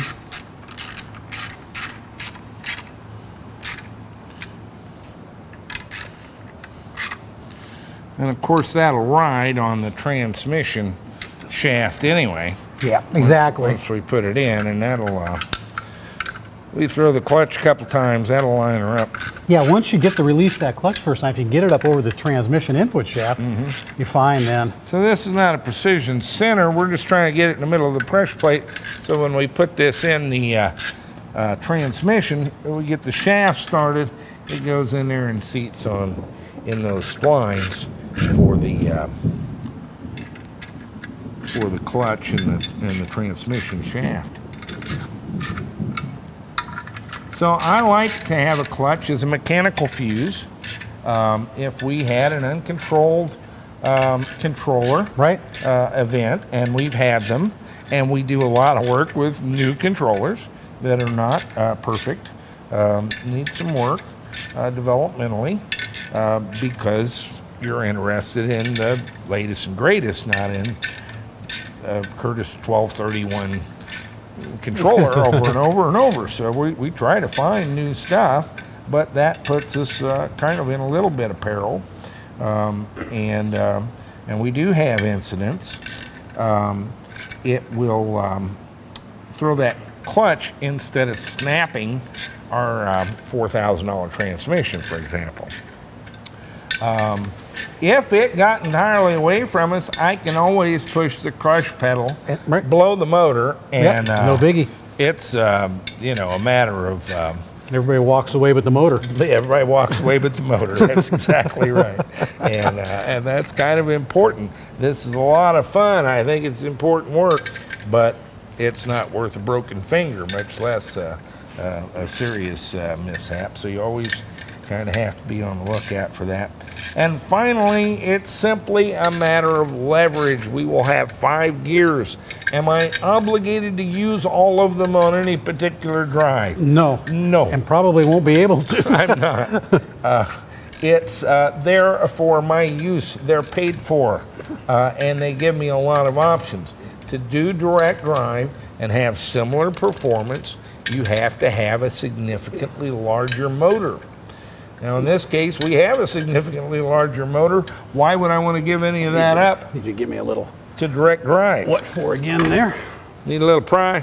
Yeah, just we're going to torque them down now. Like I said, these would be harder because you're out on the edge. You're in the middle before I can muscle you. And a 5/16 is usually only about 25 to 30 pounds, so we're not going to give it too much. Got your calibrated my wrist, yeah, 3/8. Yeah, it's really not that much torque, 30 foot-pounds. That's about what we put on the batteries. Yeah, 70 starts to be, you need some good leverage. Well, like that VW, we have that gland nut. Oh yeah, that's 280 pounds, I think. The rear axles too on those things. But this is a lot better. We've got 8 bolts holding the... And so now we have a completely balanced pressure plate, clutch, and flywheel. Don't forget to take your alignment tool out. Yeah, you want to remove that before you go for a drive. You'll be stuffing that thing in there for days and nothing's good to happen. And again, no run out. It seems well balanced, no unusual noises. And we've used all our threads here. We've gone all the way through with bolts, so... Yeah, we can actually see the bolts coming out the back side, but they're not striking the adapter or anything, so everything's fitting pretty well, I would say. Yes. If you have strange noises at this point, they're not going to go away. They're not going to go away. They're not going to break in or something. Right. They're just going to break. And so forget the that's a pretty straightforward assembly of a very you'll find these pieces on almost every adapter. Yeah. You'll have a little spacer barrel that mates to the motor. Yeah. You'll have a little adapter plate that mates to the transmission, and they have holes and screws to be the interface. Right, right. And if you don't see all that, you might not have a good adapter. And then you need some sort of coupling system to couple the shaft ultimately to the flywheel. Right. Right. Now, some people couple directly to the transmission shaft. I like the mechanical fuse and last ditch safety if you need it, situation. And you just get into some situations, you know, moving a car around someday. You'll get stuck in a gear if you have it, and you have to kind of rock the car back and forth to get it out. Yeah, to get it out. I don't. I have a clutch. And you're good. Again, I don't use the clutch in shifting going down the road, but if you put somebody unfamiliar with a car in it, and they want to shift and use the clutch, God love them. Let them use the clutch. Let them use the clutch. Yeah. Yeah, we had a guy don't have to relearn how to drive. Right. And I can tell you one of the biggest things is they'll want to put in that clutch when they pull up the stoplight. Right. That's all. You just do it automatically. That one you just can't unlearn. You'll break it after a little while, but not at first. You'll feel stupid. So our 11 HV is coming along smartly. what do we still have to do? Well, we've got to mate to the transmission. Right. And that involves that hydraulic clutch. Right. And you're going to find out more about that, right? Yes, looks like I've got to take this, from what I understand from Fortis transmission, what I'm going to do is taking the bell housing off of the transmission, putting the bell housing now on here, and then we will be able to set all of the hydraulic fork and the throw-out bearing and everything to fix this. Then we can go ahead and bolt the tranny up. Okay. So that's the next thing. That'll work. Yeah, that seems to be the next thing to do. And what else do we need to do? We're going to have to fashion some mounts. I've got a blower from our guys at XS Turbos. Oh, yeah. We've got 2 of these for the Cadillac, which we haven't really forgotten. We're just kind of busy these days, and this show is doing this. He sent me one with a little nicer case. That's a real nice casting, yeah. So that'll fit on there. Here's our terminals. And I've got a shroud here to block off the airflow around the brushes. Shoot it right down. This will put out 434 cubic feet a minute. It's either 349 or 379 for this. They're not giving them away. No, but that's a lot of air, 400, and it's relatively quiet, doesn't use a lot of power, and I think it just looks cool as hell. Looks really good. And, I like it. So it's a little, little major league. We got a turbo on our turbo electric motor, but you'd be surprised at low RPMs and high current levels. Yeah, it's nice to have a little cold air blown up your skirt. Yeah, no, it gets hot in there. Again, as we found with Richard Rodriguez and Curtis 1238, Richard, it's not just to avoid the thermal limit; it's to prolong the life of the components. Right. What if it works every day just fine, but it lasts twice as long because you're operating it at 15 degrees cooler, and that's all you need sometimes. Yeah, 15 Fahrenheit cooler, and you have a whole different life cycle on this motor or that controller. Right, everything gets better. So we're doing a lot of liquid cooling, and we're going to these blowers on the motor. They're a little noisy. They use a little juice, but I think they'll make that Warp 11. I think so too. I think grandchildren, Paul's grandchildren they'll in Taiwan still be able to use this motor. Will still be driving this car. That's right. I agree. It's because we kept the thermals under control. Looks good, Brain. I like it. Well, that was kind of an expensive drivetrain, $4,017, I think, for the transmission, clutch, and pressure plate. Yeah. Another $1,500 for the adapter and coupler. The motor's $3,750. 55, so it's $9,200. Yep. But that's not bad though. When you look at we're at 10 grand with the blower. Yeah, when you look at 10 grand though with this kind of setup, what you would put in that Cobra a lot of times, just the engine's going to be $6,000, $8,000, $10,000. Yeah. So this is not bad. Yeah, you end up with batteries and things like that you have to buy, but I think that soon we'll probably be looking at where this is going to be fairly even in terms of electric power plant versus ICE engine. Well, and I wouldn't rate this as a starter kit, Brain. No. This is a major league This is a big motor. deal. Yeah. We're going to have a controller announcement here, I hope, in a little while. I hope so. And you're hunting me down a low car. Low car has a new electronic pedal that looks like a piece of jewelry. Yep. And that should be coming here maybe this week, maybe next week. So I think this is sort of a serious drivetrain. Is it going to do a 10-second quarter mile?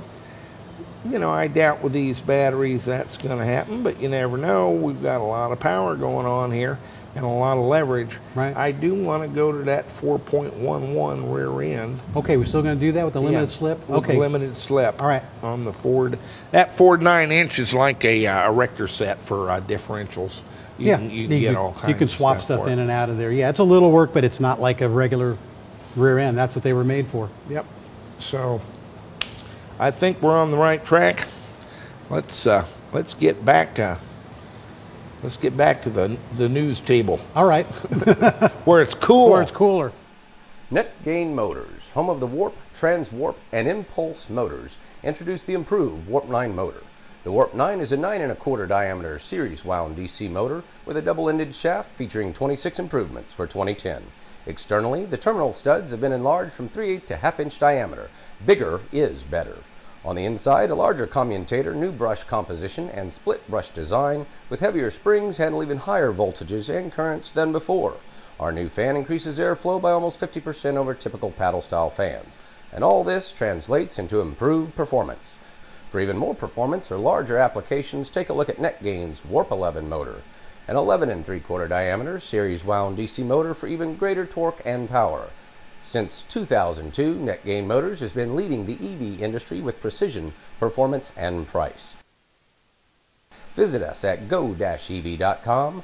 NetGain Motors, warp power to go. That's it. It now was a bunch of pieces, and it's not so many pieces anymore. We're getting less pieces. Less pieces. They're there, but they're fitting together nicely. Actually, that motor with that blower on top and everything, it's starting to look pretty cool. It looks pretty cool. Everybody that comes in here loves these, our little Garrett blowers. I've had a number of people point me to other people doing Cobras, all of them direct drive and kind of stupid. And I'm convinced we're on the right track. I think so. That Tremec transmission is going to be très cool. Yeah, I think it's worth all. It's going to give you a lot of leverage, yep. And yep. This car is going to go like smoke. Yeah, and it'll have a good top end too. Well, we got a 0.70 or 0.65, I think, fifth gear, whatever it is. It's so out there. It's amazing. 0.64. 0.64. Yeah, it is. Oh yeah, then you'll be able to go 200 miles an hour. I know. That's 1,700 RPM. Yeah. I don't know how useful that's going to be. We've got it, and that's cool. We'll see. We'll see. He wanted 120 mile top speed. I think he'll have 220. Yeah, we thought. If he wants to ride that accelerator, go, but he's not going to do it with me in the car. That's right. We may never know what that does. That's right. Let's see here. Let's talk about J1772 generally. All right. And our Cobra implementation of that is a little bit of a problem, but I think it's going to be very cool, largely because of the size of our gas cap. Yeah, there's a big opportunity Let's take a look at what we've come up with. Okay, here I am with the Mini Cooper, and this has been a frustrating project in some ways. First, because I really like the car, and in July it's great. Our air conditioner is working superbly, and of course it has all the creature comforts, and I really like driving this little Mini Cooper. I could become a BMW fan pretty easily. We've got a Reinhardt Motion Control Systems controller, and we've been trying to get this brake transducer to work with it for 6 months. And we've had any number of problems. They've decided that it's a noise issue, and so we actually sent it back to them after I blew it up. They sent it back to me with these shielded cables that we have to the power and to the motor that are supposed to suppress the noise. Unfortunately, they failed to notice or to mention, and I inquired after having it in 3 times just where this shield got its ground, because there was no possible way it could get a ground from the controller. And they advised me that I had the wrong land nuts. Now, they just shipped me back the unit and not noticed that it had the wrong land nuts, but they shipped me some new ones that have little metal fingers that ride on that copper tape that it terminates the shield on the cables. We've added those, pulled it out again, added those. Everything is grounded to the case now, and the problem more or less persists. The motor seems to be running a little smoother. I think we have eliminated some noise, and now we have our brakes working with the transducer. At about 4,500 RPM, we still fault out, and that's about where we were when we started this noise issue. So I don't know how we get well with this controller. It's probably just not ready for prime time. But I can drive with a Getrag 6-speed transmission. I can drive the car. I just have to make sure I don't exceed 4,500 RPM, or I get to pull over to the side of the road and reboot the car, basically, and the controller. But that's not what I'm here to talk about today. Charlie, our maintenance guy, has got my Clipper Creek charge station mounted on the wall here. And this is a real certified charge station that you could use with a Leaf or a Volt, or any cart uses the J1772 specification. If you'll recall, we had modified the Mini Cooper to work with J1772. Now, understand these standards, the implementation of the standard is always up to the person designing the hardware. And in almost every standard I've ever seen, they implement part of it and not all of it. And so I was fairly cavalier in designing a little circuit here with our receptacle and a LED switch and some resistors to work with this. But the proof is in the pudding. For example, I don't think anybody's going to implement the 3-volt ventilation required function. I don't find any concept of that on the Clipper Creek charge station. It's for lead acid batteries that give off hydrogen gas, and you need ventilation while charging. That's in the spec. We'll never see anybody do this because no one's going to spend the money for such a charger to charge a lead acid vehicle. And so I don't expect that to be the case. So I kind of did an implementation, they did an implementation, and it's all, the proof is in the pudding as to whether they interoperate, which is the important part. So I'm plugged in here now. I press my switch, and lo and behold, we get a charging indication here on the Clipper Creek, and we're successfully charging the car. We're going to do a series on how you can make your own J1772 charge station. David Kurzel at Modular EV Power has done some circuit boards and so forth I'm quite taken with.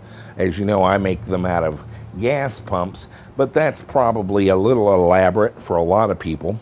And so we're going to show, I'm kind of developing right now an $850 EV charge station that does the full J1772, less the lead acid ventilation function, but the square wave indicating how much current and so forth, and will be all UL listed, NEC approved, National Electrical Code components through the whole power function with a ground fault interrupt, circuit breaker, an approved contactor in an approved enclosure, and I think we can do all that for $850.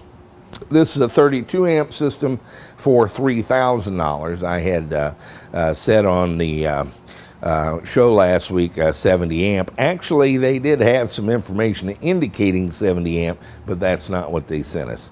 It's a 32 amp system. We'll be able to do about 60 amps using the ground fault interrupt relay that I've selected. And so we're going to show you how to build one for $850. Now, you all build EVs at home. A lot of you are going to do commercial vehicles and a lot of the university build teams and so forth. So this is an important charging standard. But let's say you've just done your own electric car and you charge in your garage. Why do you want to fool with this? Well, first, you may be out and need to charge somewhere. At some point, it's nice to have that flexibility. But I would advocate that at the cost of these components, that you do adopt this charging technology simply because of the durability and the safety of it. I've fallen in love with this connector. I can press my switch and we disconnect, or I can be charging and simply pull the plug and it disconnects when that pilot signal is lost, which is the first one that goes. So it's very safe But more importantly, this connector is very substantial. It's solid. It's big. It's kind of clunky, but it's very strong. It's not a little weenie NEMA 5-15 or one of these little 30 amp things with the little prongs in it. It's just very durable. This is an operation you perform essentially daily. You plug it in, and daily you unplug it, and it just takes a certain amount of wear. These connectors are supposed to be good for 50,000 insertions. That's a number of days. And it's just very solid, solid feeling device, and it just gives you a very solid connection for your charging situation. So I would urge you to adopt them, and we're going to show you how to do that for not very much money. This episode of EVTV is brought to you by the Winston Battery Company Limited, makers of high-capacity lithium-yttrium rare earth cells, including the popular 160 amp-hour model featuring cycle lives in excess of 5,000 cycles when discharged to 70%, the longest useful working life of any available battery of any chemistry. A leading battery technology scientist, inventor, and entrepreneur since 1995, Mr. Winston Chung envisions a new world of clean electric power for the dawn of a new era of electric vehicles. For your next electric vehicle design project, contact Winston Battery Limited. Energy for a bright future. Okay, Brain, let's talk about J1772 and the Cobra. All right, great. Recall that Paul, our commission from Taiwan on the Cobra, all right, kind of fell in love with the idea of our fire chief gas station J1772. Yeah, he really liked that, yeah. And so he requested and paid additional for us to make him a Chevrolet Corvette gas pump, J1772 pump. It's beautiful. They've seen it out there, yeah. It works pretty good. Yeah. Today we're going to talk about J1772 modification and installation on the electric Cobra. All right. Let's review a little bit of the state, which is rapidly changing and for the good. This is a very handy device for us because some of our cars don't have J1772. We use the little NEMA 5-15. This is a little adapter from Tucson EV that you can plug in a J1772. You flip this switch on, and the EVSE on the wall thinks you are a J1772, starts providing power, and you just provide it through a NEMA 5-15, in this case, to your car. Handy thing to have if you don't want to convert your car to use J1772, but you need, if you go on the road or something. Yeah, it's a great thing to throw in the trunk and carry around. Throw in the trunk with 9 other adapters. I know, adapters for all kinds of stuff. I like to charge at home, but I'm getting into J1772 because it's just sturdier. Yeah, it's a great, that handle's really robust, that big cable. In any event, we promised Paul J1772, and we have some interesting opportunities here, which of course I'm spending too much money on, and so we'll probably wind up paying him to drive this car. But it's going to be a very cool car. Cool car, that's right. And that starts with the Cobra gas cap. Yes. That is the only gas cap I can imagine big enough to house a J1772 connector. Yeah. Now this has the door and everything on it. We didn't need that. David Kurzel in Florida. Okay. He's actually a president of one of the, what do you call it, the EV Association of America chapters down there. Okay. And he makes these little devices, and he's a machinist. And he's made us a billet aluminum J1772 with 6-32 threads, 4 little screws. Okay. Here's the problem. Okay.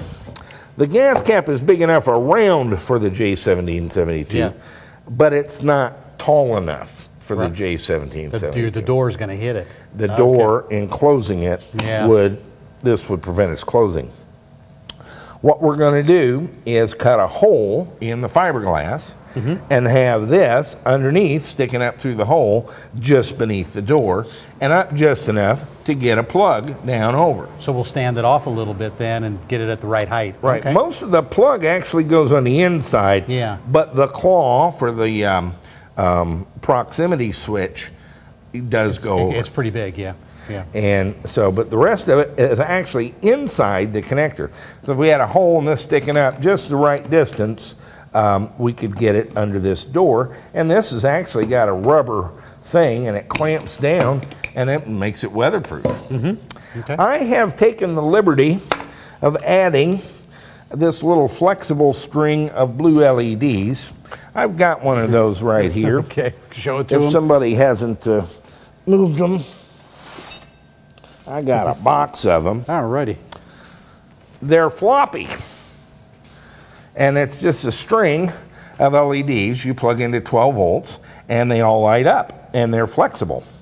And so I put that inside of the gas cap with some epoxy. We just epoxied it in. And I've got the wire hanging out here. And that takes up a little bit of my diameter. We just are going to get away with this. But it needs 12 volts and ground. And therein lies the tail. Mr. Kurzel, who will be speaking at EVCon, has also done a little bitty board. I've already got it in here with double-sided tape, but I'll show it to you. It's a tiny board that's mostly a terminal strip. And just a little bit of circuitry. And it's the resistors and so forth that you need to simulate the J1772 exchange. In reviewing, and I'm not going to go into a whole lot of detail, the J1772 EVSE puts a plus or minus 12 volt square wave whose duty cycle represents the amount of current you want. Oh, okay. Actually, it represents the amount of current that the wall station is capable of providing. Okay. And what you do to signal it to charge is to rectify the positive half of that and drop it or load it to 6 volts, basically. Okay. And then it knows 9 volts means an EV is connected, and 6 volts means it's ready to charge. Okay. And so if you connected, plugged this, it would tell it that it's connected to an EV. And if you flip the switch on, it would drop it to 6 volts. And that signals the... It'll start giving you some juice. Right. Yeah, okay. Exactly. And that's all that amounts to. Okay. This board, this little tiny board, it does all of this. Okay. And that's pretty cool. It's got some connections, one for the pilot switch and one for the proximity switch. And this is a little more advanced. It kind of has it dropped to 6 volts in its mind already, but it doesn't actually do it until the proximity switch closes. So that also uses that 5th pin, the proximity pin, which is related to the little trigger on the plug. Yeah, that locks it on. Pull a plug and show it to them. Let's see if I can get one here. I'm pulling everything over. So if you push this button, this little claw goes up and down. It hooks over it, and so if it hooks over it, makes contact, you're in proximity and it thinks you're hooked up. This little board takes care of all that, no switches.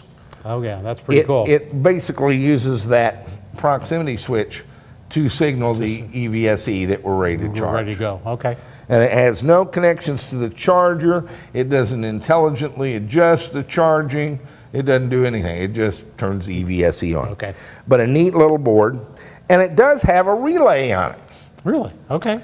And it has, let's see, the connections are pilot and prox. That's your purple wire from this is your pilot, and your blue wire is the proximity. And then he has a green wire that's actually tied in common with the green neutral wire to your charger. And that's a neat feature. I've always got to run a wire to the end to connect to that. And he's got it connected up in the pins of the thing. and then that's hooked to ground. And then there's a chassis ground slot, and these are just those little, you know, pinch connectors that you use a little screwdriver to tighten down on a bare wire. So it's very easy to connect, and you have a separate vehicle chassis connection, and then you have 12 volts from your regular 12-volt system in the car, and that powers the board. And then you have NC, C, and NO. NC is normally connected, C is your common, and NO is the normally open contacts of this relay. So what I did was jumper the 12 volts to the common, and hooked up an orange wire to the normally open, and a brown wire to the same pins as our chassis ground. And that, then I put it in a nice little plastic box that's probably $2.95 on eBay, a piece of double stick tape, and that's in there.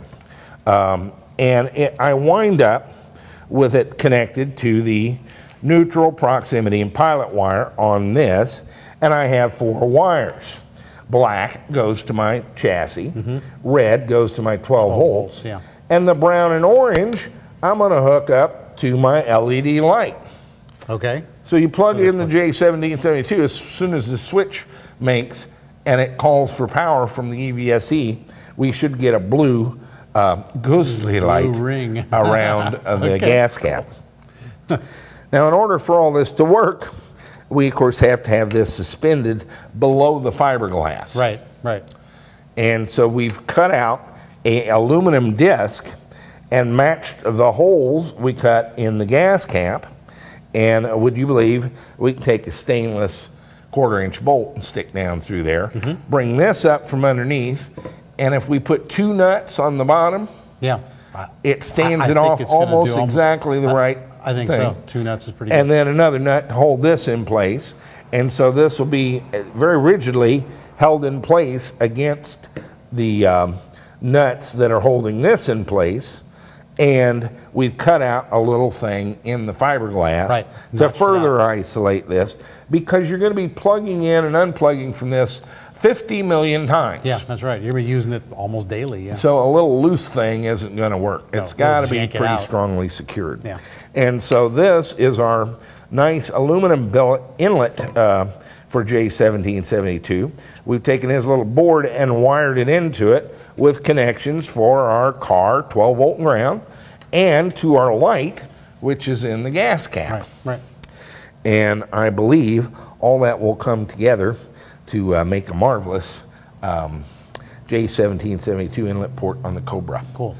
Now, all we have to do is have someone put all this together and not cross-thread it. Who would we trust to do that? Don't worry, I'll handle it. Yeah, no. Not. Fingers, let fingers do it. Well, let fingers do it. Anyway, I'll be happy to do it first if you want. To fix it. But it'll be easier that's right. we could doing it right the first time than fixing the way I do it. Yeah, it'll be 2.5 hours your way. As we know. It's 2.5 hours one way, 27 minutes the other way. That's right, all right. I'll take B. You pick. I'll take B. I choose B. I'm sorry, what was A again? Okay. I got it. So my work here is done. All right. But I'll be happy to come look over your shoulder and tell you what you're doing wrong. You can hand me tools. I can do that. Let's go make it so. All right. Brain, I cannot continue with the batteries until we get this installed. Right. Because we can't get to it once we get the battery box in No, there. we get that other level up here. I'm not even too sure I can get this upper battery box in here. We may make 2 or 3 designs of that, but I'm going to try. But we will not be able to get in here after that. We'll leave a pigtail that we can fish out to hook up to the charger, wherever that might be. And yeah, but so we need to mount this first. I have in my head a mount for it, and we've kind of designed to that, but I have no idea if it'll fit on the car. Let's see if it'll work, yeah. Brain is actually the one who fits things into dashboards and you know, sort of artistic work. I was in the 2nd grade, the guy with a finger paint thing that never could explain what it was. Threw you out of 2nd grade art class. Right. I'm not talented in that area. And so I kind of leave it to brain. I call it fitment, and that's fitting things to the car where they look good. Right, right. And we And like that. what are you going to do to me here? Well, we've got already, we used the, this as a template, our base, and we've drilled that out, and we have transferred those holes to the That's the thing I never can do is get it to transfer. Even the little dots and stuff, they never line up for me. I do all the time, same thing. You make a dot and then you wonder how did they move since you did it, and they don't. So I don't know what I'm doing sometimes. And worse, this isn't really flat. No, it's got a little curve to it in that fiberglass. So we transferred that. We drilled those holes already. You got a little cutout here for my. Got a cutout so from underneath we'll be able to lock our our EVSE, our plug, into that receptacle. Okay. And we've got one more thing to deal with here, which is the little wire for the. Yes, I need that to light my light. Little LED. So we're just going to go ahead and drill one last hole, and then we were just going to not keep you in suspense and see if this works. All right. So no particular place for that hole. Just just kind of where, it would go through. Yeah, of course I found the one with the. You found a good part of the fiberglass there. Either dull drill bit or thick fiberglass. Okay. Okay, so now we've got a hole for our cable.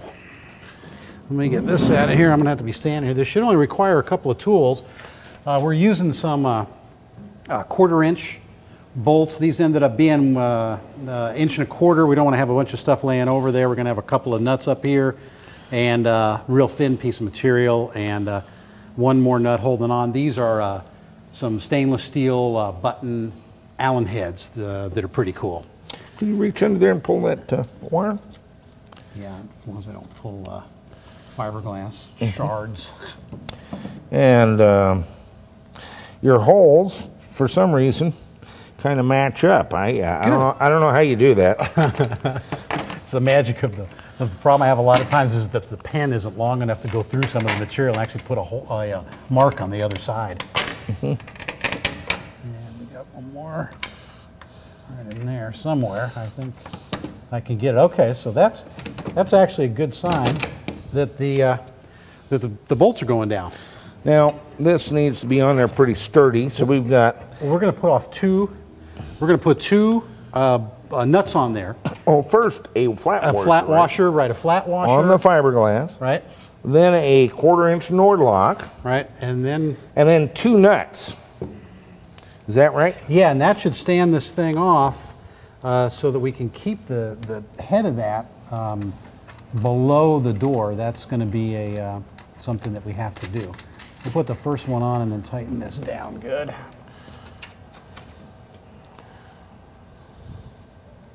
Where you want to go? I'll just go around where you're holding them here. All right. Let me see if I can find it. There we go. Kind of have to feel your way up there. Yeah, and you can always tell where you're not supposed to be. There's shards of fiberglass that stick in your finger to tell you don't go over there. Mm-hmm. Want to do the next two? Yeah. I'm just kind of holding them down where when he goes doing it, it doesn't poke it up. Yeah. That part I can do. Okay. I'm good at holding things. And then I won't cross-thread it either. I'll try not to. If you have any problems, you just let me take care of it.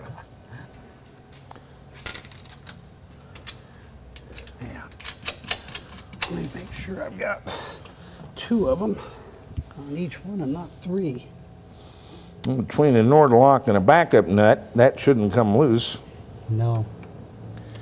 Okay. All right. Now we'll slide up our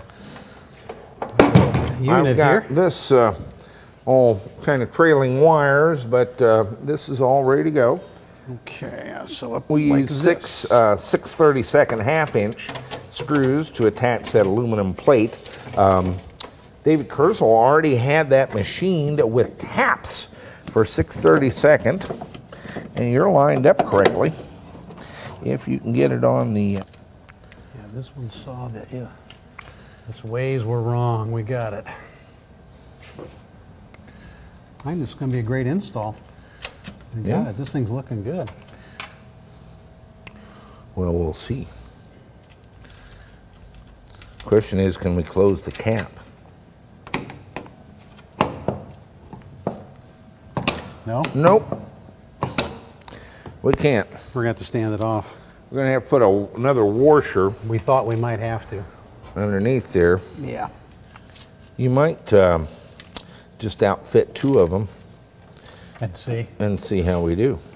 Okay, let's do these 2 that are relatively easy to get to. Well, 2 on opposite sides. Yeah. Yep, that's what I'm going to do. And then.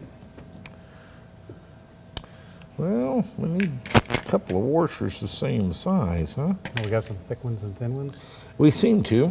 Okay.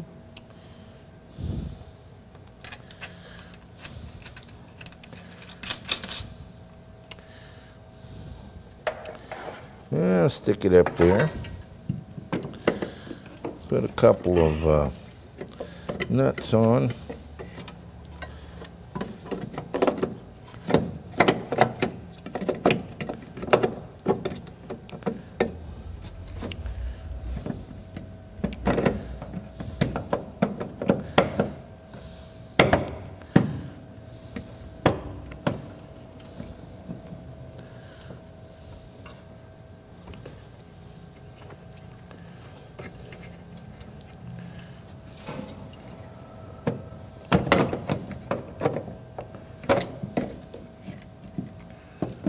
What you doing, man? There we go. Okay.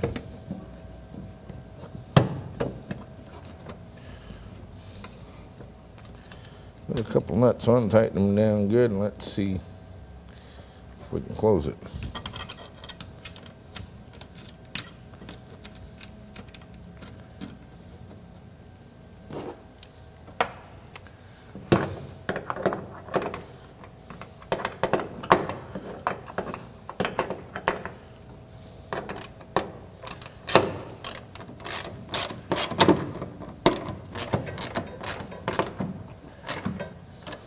And so we're having to adjust the height of this J1772 connector because the bolt, this is sort of sprung to make it weatherproof.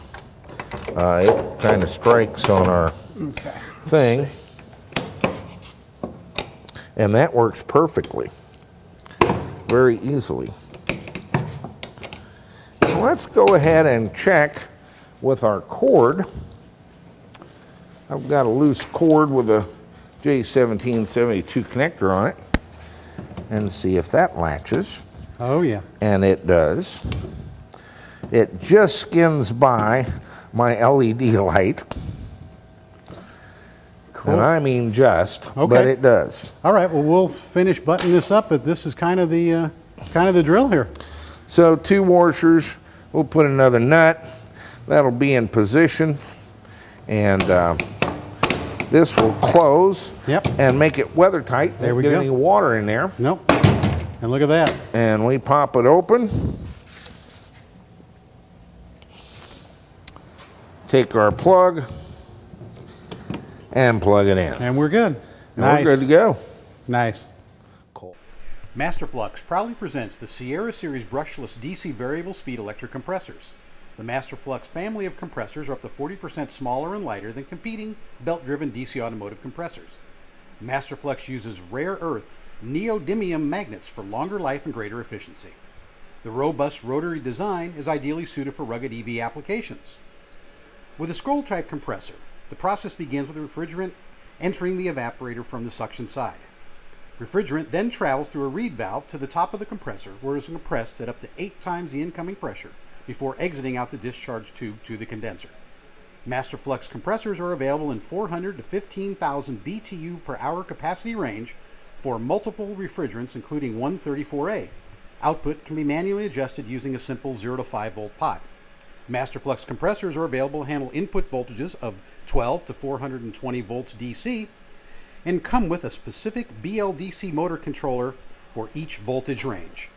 The new Masterflux 2011 product catalog can be downloaded from their website at www.masterflux.com.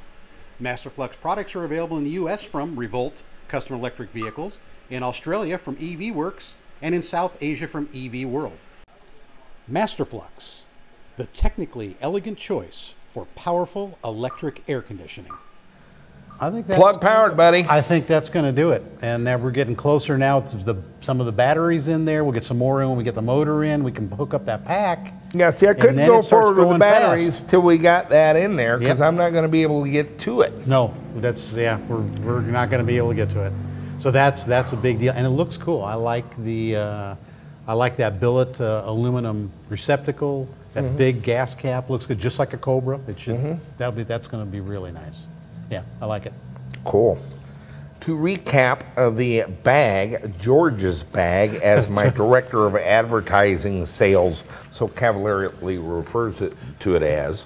The George bag. Was very graciously, the George bag was contributed by George Hamstra, the principal of NetGain Motors, Inc. Wart Motors, www.goev.com.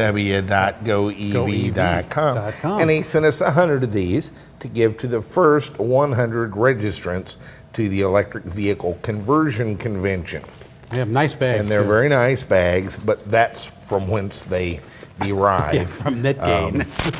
A lot of our viewers know who George is. I know. But, Brian, we get new people every week. Who's George and where did the bag come from? Well, that's what I'm hearing. Well, that's the way we know George if they're watching. Yeah, right. It's a test. Yeah. I know you know who George Hamstra is. That's not the test. NetGain Motors, Warp Power. Warp Power to go. Go-EV.com.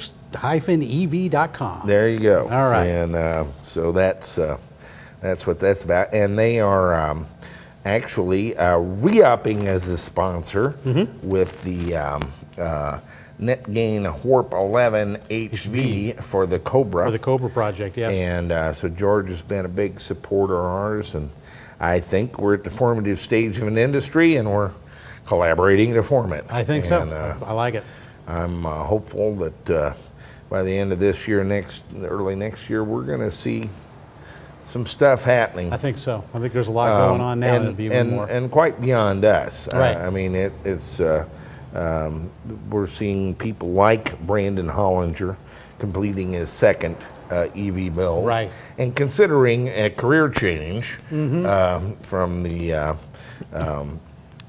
the blowing on the saxophone, which he's done very successfully. Yes. Very kind of an interesting story. I don't know enough to tell it, but he's one of the few musicians I've heard of that's had a steady, well-paying job for 14 years, and he didn't travel. I mean, he's been with the same outfit there in Pennsylvania for some time, so very successful.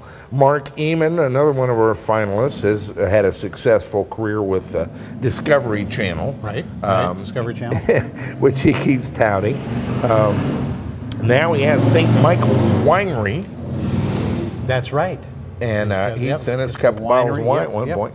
And he's threatening to be here shortly after the 24th or 25th of July with a brand new, very old BMW he's going to convert. Oh, how cool. Okay. And as one of our finalists, he's going to take us up on the offer for a little interview. But he's kind of has aspirations of doing electric car conversions himself. For a living, huh? Here at Kriss insists he's not, but he's already done 3 or 4 successful careers. I know he's done and a few he's careers. Sure spending a lot of time looking at these electric cars. He is. Eric's been pretty busy. So I think he's kind of got the bug. I think so and too. Now he has a build under his belt. He's driving the car, and the incredible disappointment that he expected has not set in. In fact, it's working for him. It's working for him. Yeah. And everybody that sees his car loves it. He took it up to this museum to see a 1908 Bailey electric car. I think they spent most of the time with the museum curator looking at Eric's his Speedster. car. Yeah.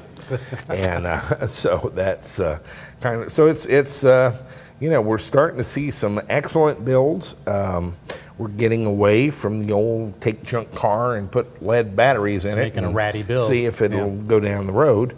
And people are actually doing desirable custom cars that are all electric and go 100 miles on a charge.